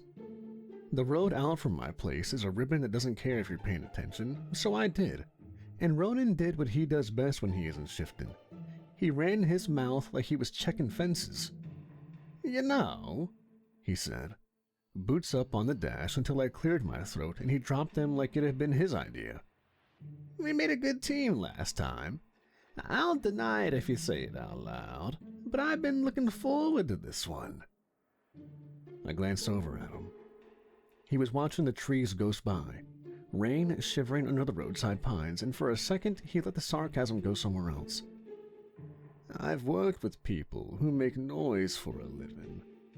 I've worked with people who think plans are cages. You plan like a butcher's cut, clean, surgical, and you fight like you respect the moving parts. It's rare. Beats screaming at rookies while I bleed." He caught himself and grinned too big, and tried to shove the moment back where it came from. "Also, you smell like old pennies and bad decisions. I find it comforting." I let the corner of my mouth do something that could be mistaken for approval if you were drunk. "You're the first person I've enjoyed not having to bury afterward," I said, which in my language is a confession and a handshake. He tapped the coyote fang with his tongue, pleased. "I'll try to keep that streak alive." The highway fell away into the smaller roads that turned to gravel when the map gets shy. The world outside the glass went from winter-colored to cathedral green 1 mile at a time. Nurse logs big enough to be remembered as bridges, ferns higher than a man's chest, cedar and hemlock standing like they decided the sky was theirs. I thought about the file. "Got any rules you want to go over?" Ronan asked, staring at the canopy like it might blink. "Same as ever. We hunt at night. Daylight stings, and I'm not going to pretend it doesn't. We keep noise disciplined. Guns if we must, blades if we can. You shift when you need to, not when you need to, because every time you get a little more tired." He rolled his shoulders and made a face that was half pain, half pleasure. The tell he doesn't know he gives right before his bones move. "I'll be spending a lot of time as a bear," he said. Not a boast, not a threat. 8 feet of forest ape, doesn't care if I'm charming. "You're not," I said. "Rude." We crossed a county line into land that remembers older boots, and my dash pinged the dead zone I expected. The rain softened to a steady whisper. When the trailhead gate showed up where I wanted it, the old forest metal with the fresh lock somebody had shot and then replaced, I pulled off into the weeds where the car could tuck under brush and looked like a bad idea to thieves with low standards. I killed the engine and let the silence climb into the cab. If you sit long enough in a place like that, you hear the forest decide whether you're a problem. It took 3 breaths. Somewhere up canyon, 3 slow knocks answered each other like a joke no one else would get. "Legend," Ronan said, softer than I've ever heard him say anything. "Do you believe in legends?" I asked. "Not until I became a skinwalker and I met a vampire." He grabbed the tent and the camp gear out of the trunk and nodded at the dark. "Let's go meet a myth," he said. And for the first time in a while, I didn't hate the way that sounded. We hiked the first mile on game trails the deers had carved like timid highways, me setting pace where the slope let me, and him hanging out to the sides and back, loud when he wanted to pull eyes toward him, quiet when the ground told him to stop. The forest closed around us without malice. It was a 6-hour drive, but I didn't mind it. Now we're out in the forest, the peace and quiet. Ready to be attacked at any time, mind you. We found a good place to set camp, somewhere near where the bodies have been found, and the outfit believes that this Bigfoot might be hiding. When it was set, and everything was done, and the camp was good, and the tent was there, and we were relaxing, Ronan climbed the trunk and vanished into needles. Somewhere not far enough away, 3 knocks asked a question. I remember seeing on TV shows people talking about Bigfoot communicating by knocking on the trees. I don't know what else it could have been. I heard Ronan's bones grind as he settled into the form of a hawk. He sat on a branch above the tarp and went still. "Movement, left of the creek," Ronan said from the tree. His voice was low, a shade above a whisper. "Heavy, 1 set." I slid out from under the tarp, even though I don't feel cold, and checked the lines. Tripwire across the south edge. Bells wrapped in cloth to dull the ring but mark direction. The cash box was locked and covered. Rifles, spare mags, optics, batteries. Things you appreciate when a job goes long. I wished I trusted any of them to still be there by dawn. Another knock, closer this time. Wood on wood. Intentional. "Eyes," Ronan said. I scanned the slope. The beam stayed off. My eyes didn't need it. The shape that stepped into the windfall wasn't a trick of shadows. Tall, wide through the chest, arms long enough to grab the ground without bending at the waist. Hair hung heavy with rain. Head turned just a fraction to show it knew exactly where we were. Ronan dropped from the branch and hit the ground in a crouch. "You take flank, I take center." It moved first. It didn't charge. It reached down and took hold of a dead limb thicker than my thigh and lifted it like it weighed nothing. It threw. The leg crossed a clearing in a straight line and shattered a rotten stump. Bark fragments peppered the tarp. The bells thudded once and swung silent. Faint, pulling us off the lines. Ronan shifted. Bones moved under skin. Wings turned to paws. Beak turned to a mouthful of sharp teeth. Talons turned to claws. When he finished, he was on 4 feet, massive and dark, breath turning white in the air. He didn't wait for my nod, he went. I cut wide to the right, keeping low, counting steps and roots. The thing in the clearing didn't track me. It watched Ronan and let him come. Ronan hit it hard. The impact knocked both of them into the ferns. The sound had weight. It grabbed Ronan's muzzle with one hand and shoved the palm against his chest with the other. Ronan planted and shut back. Both of them dug into the soil, ripping through roots. I had a good angle now. I broke left and went for the legs. It saw me at the last second, but it didn't look. It felt me. It shifted its weight and kicked out. I slid, took the hit on my thigh and rolled with it. The knife came up in the same motion. I went for the tendon behind the knee. The blade kissed hair and skin. Too shallow. Man, this thing was thick.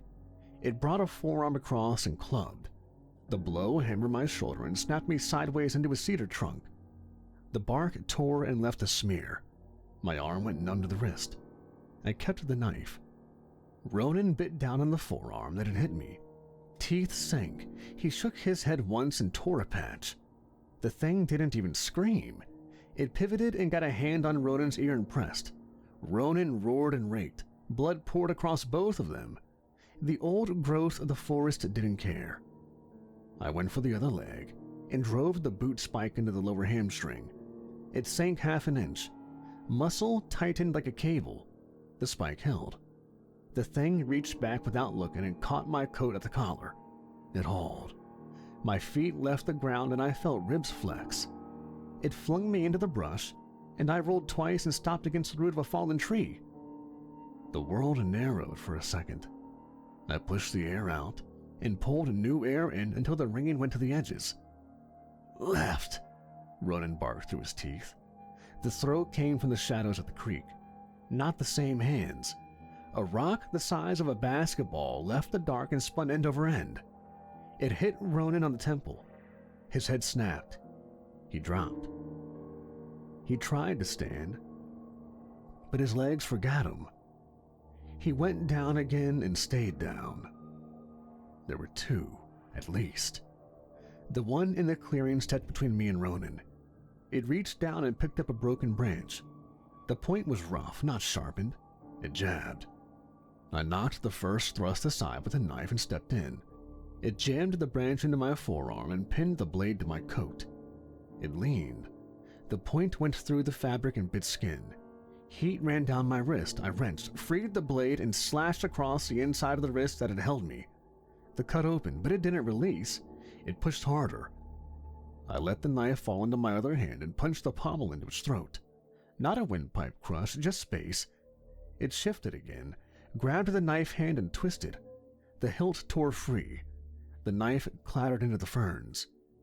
It had me disarmed and off balance. It stepped back one pace and assessed. It wasn't angry. It was measuring me. A second rock hit the ground where my head had been. I dropped behind the root tangle and crawled, grabbed a fistful of soil, and threw it at the shape across the creek. I had the ability to shoot, but I didn't take it because I didn't want to wake the whole forest.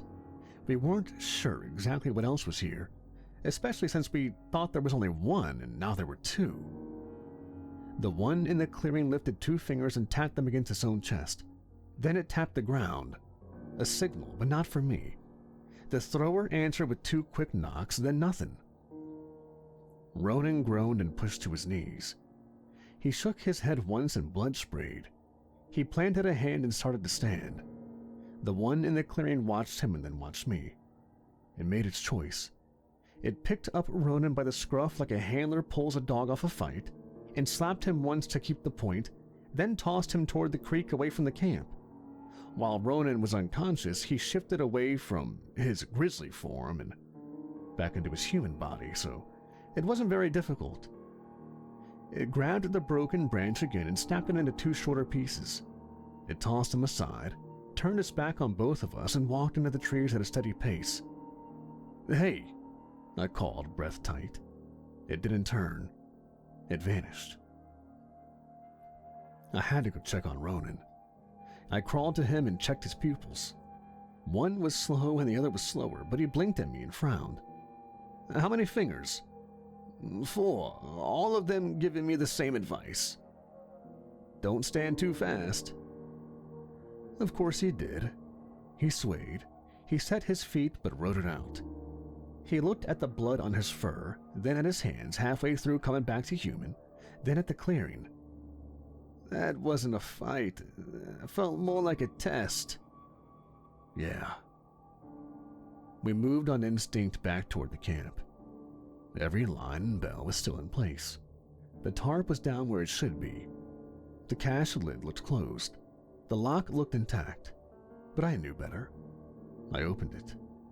The rifles were gone, the spare mags were gone, the optics were gone. Everything. The only guns we had on us were the one on me. That was it. No extra mags or nothing. Ronan shifted the rest of his body back into human. Just a paw that was left. He crouched and sniffed. 2 adults, one with a heavier step. Possible male and possible female. You sure? No, I'm just going a bit off instinct here. I don't know how I know. We rechecked what we had left. 1 pistol with a mag, my boot blade, the K-bar I'd lost in the ferns, which I found, a camp axe with a solid handle, a machete with an edge duller than I liked, flares, 2 tents, filters. That's about it. It was enough to stay alive, but not easy for us to win. Ronan pressed 2 fingers to the knot on his temple and winced. You going after them now? No, you'll miss your feet. I'll overreach. We stacked the deck. We moved camp before dawn. We rigged decoys here and leave them something that wastes their time. He nodded and started pulling the lines. He worked fast and quiet. He didn't even crack a joke. The hit had rattled him deeper than the skull. When the tarp was down and our tracks were brushed and the bells were moved to lie, we pushed upslope a 1/4 mile and set again under another cedar, this one older and thick enough to hold up a roof. Ronan lay on his back and stared at the canopy. That throw. Man, that was something. Yeah. And we found out that there are not only 2 of them here, but that they can work in tandem. Ronan agreed and didn't even argue. He looked at the new camp and checked the distances with his eyes. All right, I'm gonna shift back into a hawk and keep watch from the trees. You keep watch from the ground. Copy, I said. I watched the dark until it thinned. When the first color of sunlight touched the trees, I felt it on the skin of my hands, in my face, and in my teeth. I closed my eyes against day and let it take me down. Above me, Ronan shifted weight on the branch and settled in. No, I'm gonna have to call it quits and get some shut-eye during the day, Ronan. Keep watch up there. He made some kind of bird call, which I took as acknowledgement. I got back into the tent, pulled the infrared tarp tighter, and the warmth and sting of the sun began to fade. I closed my eyes and let sleep take me. When I woke, it was mid-afternoon and the rain had steadied again. Ronan was gone from the branch. He dropped through the needles a minute later, light and quiet, eyes red-rimmed, hands shaken once before he stilled them. What did you see?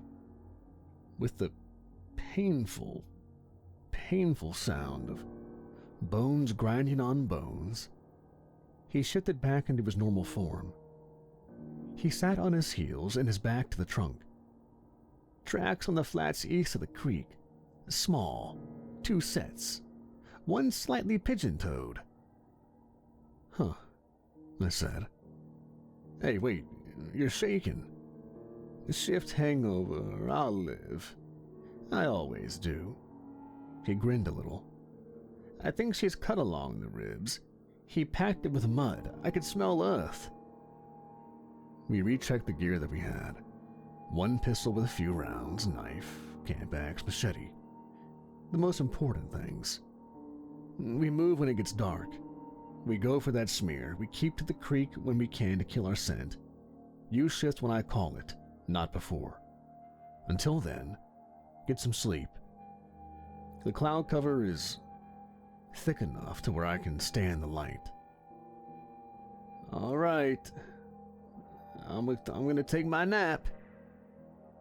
He gave me a look that was mostly compliance. The last of the light drained out of the canopy. We broke camp again and left decoy lines where they would waste time. We dropped into the creek at a bend that smelled of iron and slid downstream through knee-deep water that pulled heat off of our legs. Every footfall was deliberate. We followed the tracks. To the west, the ground tilted and cut into a narrow ravine clogged with ferns and fallen wood. Near the lip, 3 drops of blood had dried on a stone and turned the color of bark. The rain had not washed them yet. There was more farther in, faint lines where something had pressed a wound and then lifted. We went slow. The ravine tightened until the ferns brushed shoulders. I kept left and counted my steps. Ronan kept right and touched nothing he didn't have to. Halfway up, a wind shift brought me the male scent, dense and warm under clay and leaf. He was close, or he had been. Ronan looked much better than last night. That rest helped recharge him a bit, took a bit of the slog off of his shifting. Ronan froze and dropped his head a fraction. He mouthed, "Don't charge," and made himself small. We cleared the top and entered a stand of cedar so old the trunks looked like pillars. The ground was sponge over roots. The night made pockets where anything could crouch and wait. A knock came from the south. 2 quick taps. Another answered from the west, a little higher, a little further. Then both went quiet. "Trying to split us up again," I said. "We don't split," Ronan said. "No." I pointed south. "Blood's this way. He'll use the west to drag us off. Stay on me." We moved through the pillars at a pace that kept my ears up. The smell of mud got stronger. Something had been packed and repacked. We hit a shallow cut that led into another gully and slid down on our backsides because there wasn't any other choice. The bottom was slick rock and gravel. The blood trail widened. It turned left and right in tight arcs that made no sense until I saw the handprint at the center of one circle. Large. Huge. 5 fingers, no claws. Weight pressed down and lifted in a way that said someone had set somebody else on the ground and then shouldered them again. We were close enough now that any mistake would cost us. The attack started with nothing. No brush crack, no grunt, no breath. A shadow deeper than the others detached itself from the far wall and crossed the gully in 2 strides. I slid sideways and brought the knife up. Ronan stepped into it and began to shift back into the grizzly. Bones rolled and found their places. His shoulders ballooned. His forelegs hit the rock with a thud. He hit the thing at an angle and drove it into the wall.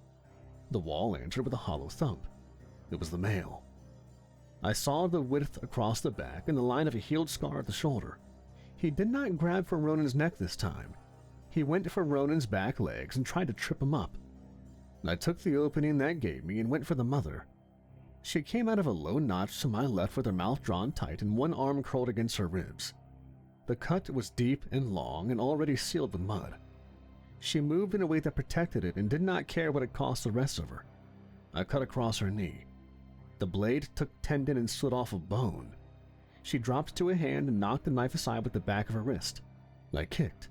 The boot spike bit into the muscle above the ankle. She swung at my head with an open palm and caught me hard enough to take my balance. I stumbled and recovered and slid under her next swing and cut the same leg again, deeper until the joint faltered. She didn't scream. She tried to jump the gully. The leg failed. She went to a knee and put a hand to the wound I'd made. Blood seeped around the mud. She pressed harder and kept moving. Ronan and the male crashed along the wall and rolled. Ronan was the only thing that could rival the Bigfoot strength. Yeah, sure, I'm a vampire, I'm strong, but I'm mainly quick. Ronan bit and shook and got a mouthful of hair and skin. The male smashed a fist into Ronan's flank and drove him into the floor of the gully and then shoved him up and over and into me. I skidded. The knife cut a line across my own arm by accident and took a strip out of my coat. I got up. My wound quickly healed. The male shifted his weight, got under the mother's arm, lifted her across his shoulders and stood. The ease of it would have been impressive if the knight hadn't already decided to keep score. "Ronan," I said. He planted his paws and began to charge. "Hold," I said. He didn't like it, but he held anyway. The male backed away one step at a time. He didn't turn. He didn't present his spine. He glanced once toward the west. A knock answered at a distance that made my teeth feel strange. He moved that way and then cut east instead. Up a slot so narrow, most men would have had to go sideways. He made it like it wasn't there. In 3 breaths, he was gone. The sound he left behind was rain in our breathing. Ronan shifted down slow, like he was counting his vertebrae to be sure they all followed orders. He put a hand to his ribs and pressed. He winced. He saved her and tried to get me to follow. He almost got you to do it too. He wanted me to chase while you tried to hold him. We would have split and he would have punished that. We don't give him that move again. Ronan nodded and wiped his mouth on the back of his hand. The blood was there, dark. Some his, some not. He spat and checked the spit for color and held up 2 fingers. You cut her bad. They won't make it far, but he'll keep us busy. We don't run, we track. We take the trail he didn't want us to see. We climbed out of the gully and stood under the cedars again. The west knocks came once more, slow and even. Wrong direction for the blood. I ignored them. We moved east and found more sign. Clay smears on bark at shoulder height where a body had brushed. A scuff on a root where a heel had slipped. A tuft of hair caught in a crack. The rain took some but left enough. Kids, Ronan said, pointing at 2 small prints on a patch of loam the size of a hand. They were here earlier. They stayed back and left downslope. Kids? That would explain the other knocks. How long? An hour, maybe 2. We waited. The forest talked in the small ways it always does. Birds, crickets, water, and wood. I crouched and put my palm on the ground and closed my eyes for a second. The dark speaks better to me sometimes that way. But there was nothing mystical about it. Just weight and direction and the scrape of motion where there shouldn't be. I opened my eyes. He's moving her to ground we don't know. He'll try to circle back for us when he thinks we're committed. We push now or we lose the trail. We push halfway. Ronan relented. We made distance. The ground dropped toward the creek again and then rose into a ridge with wind cutting across it. The blood scent thinned, then came back, then thinned again. He was packing the wound as he carried her and smearing the rest where it would read like nothing to anyone who hadn't already bled in a place like this. This thing was good. Better than anyone had a right to be. At the top of the ridge, the wind caught me in the face and brought up something new. A hollow, damp smell that wasn't just mud. Old root, old wood. A hole under the world where water had chewed and left a pocket. Ronan caught it too. He looked at me and nodded once. Den. Close, I said. We didn't rush. We cut the last 50 yards in a half circle and came in from leeward. The ground hollowed under our boots. A curtain of sword fern hid the mouth of a space big enough to crawl. Behind it, the darkness wasn't the same as the forest. It was closer. Ronan lifted a frond with 2 fingers and looked in. He didn't smile, he didn't speak, he let it fall and stepped back. Family, he said. I didn't answer. I knew he was right. As close as we were, I could hear all the heartbeats. All together, synchronizing almost. Except for the woman's, whose was slow and weak. Ronan parted the fern curtain again. I crouched beside him and let my eyes adjust. The space ran under the cedar roots in a chamber tall enough to kneel, wide enough for 4 bodies. The floor was packed earth with a bed of dry fern. Fish bones sat in a neat pile. Wolf bones, bear bones. A woven screen of vine and bark blocked a second tunnel. The male was inside, shoulders hunched, one arm holding the female against his chest. Clay sealed a long wound around her ribs. 2 juveniles pressed into the far wall, hands on each other's forearms, eyes locked on us, hearts beating quick. Ronan kept his palms low and open, empty of blades. He lowered his head without breaking line of sight. He huffed air in short bursts and tapped his fingers against her root with a steady pattern. Not words, but intent. He added a soft yip from the back of his throat, then a chest-deep exhale that carried no threat. The male held very still.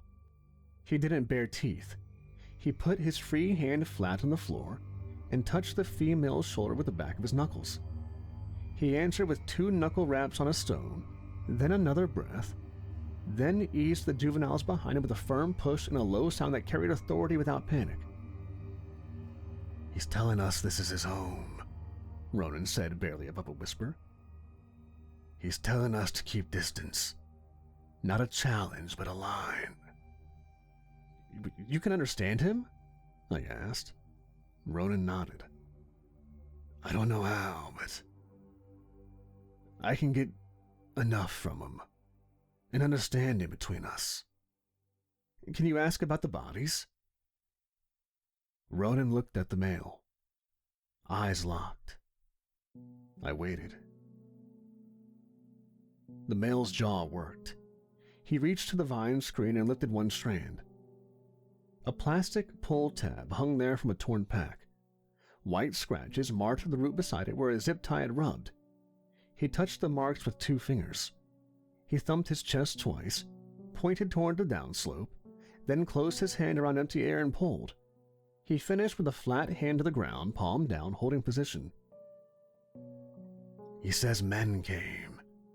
Tried to take the small ones. He and the mother stopped them. They staged it to look like an animal attack." "The researchers," I said. "Maybe they weren't actually researching." The male tapped the stone again. 3 taps, a pause, and then 1. "3 are dead. 1's missing or fled. He doesn't know who. He's telling us that if he hadn't done it, more would have come with traps and guns, and they would have taken his kids." "Do you believe him?" "With this kind of communication, it's honest. It's a bit like telepathy. I don't know how to explain it, but I'm kind of in his head. Maybe because I'm part beast myself. There's no lie here. They're a family that wants to be left alone." I set my knife on the ground, hilt toward me, edge covered by my sleeve. The male's eyes followed the motion and settled. I lifted my empty hands to shoulder height and kept them still. "I'm not here to kill a dad and his family, Ronan. Just trying to defend himself." Ronan nodded once without looking away from the adults. "We need to make this vanish for the outfit. If they think there's more than one, they won't stop coming." The male angled his head, watched Ronan's mouth, then made a short throat click and a single knock. He leaned his head onto the females and closed his eyes for 1 breath.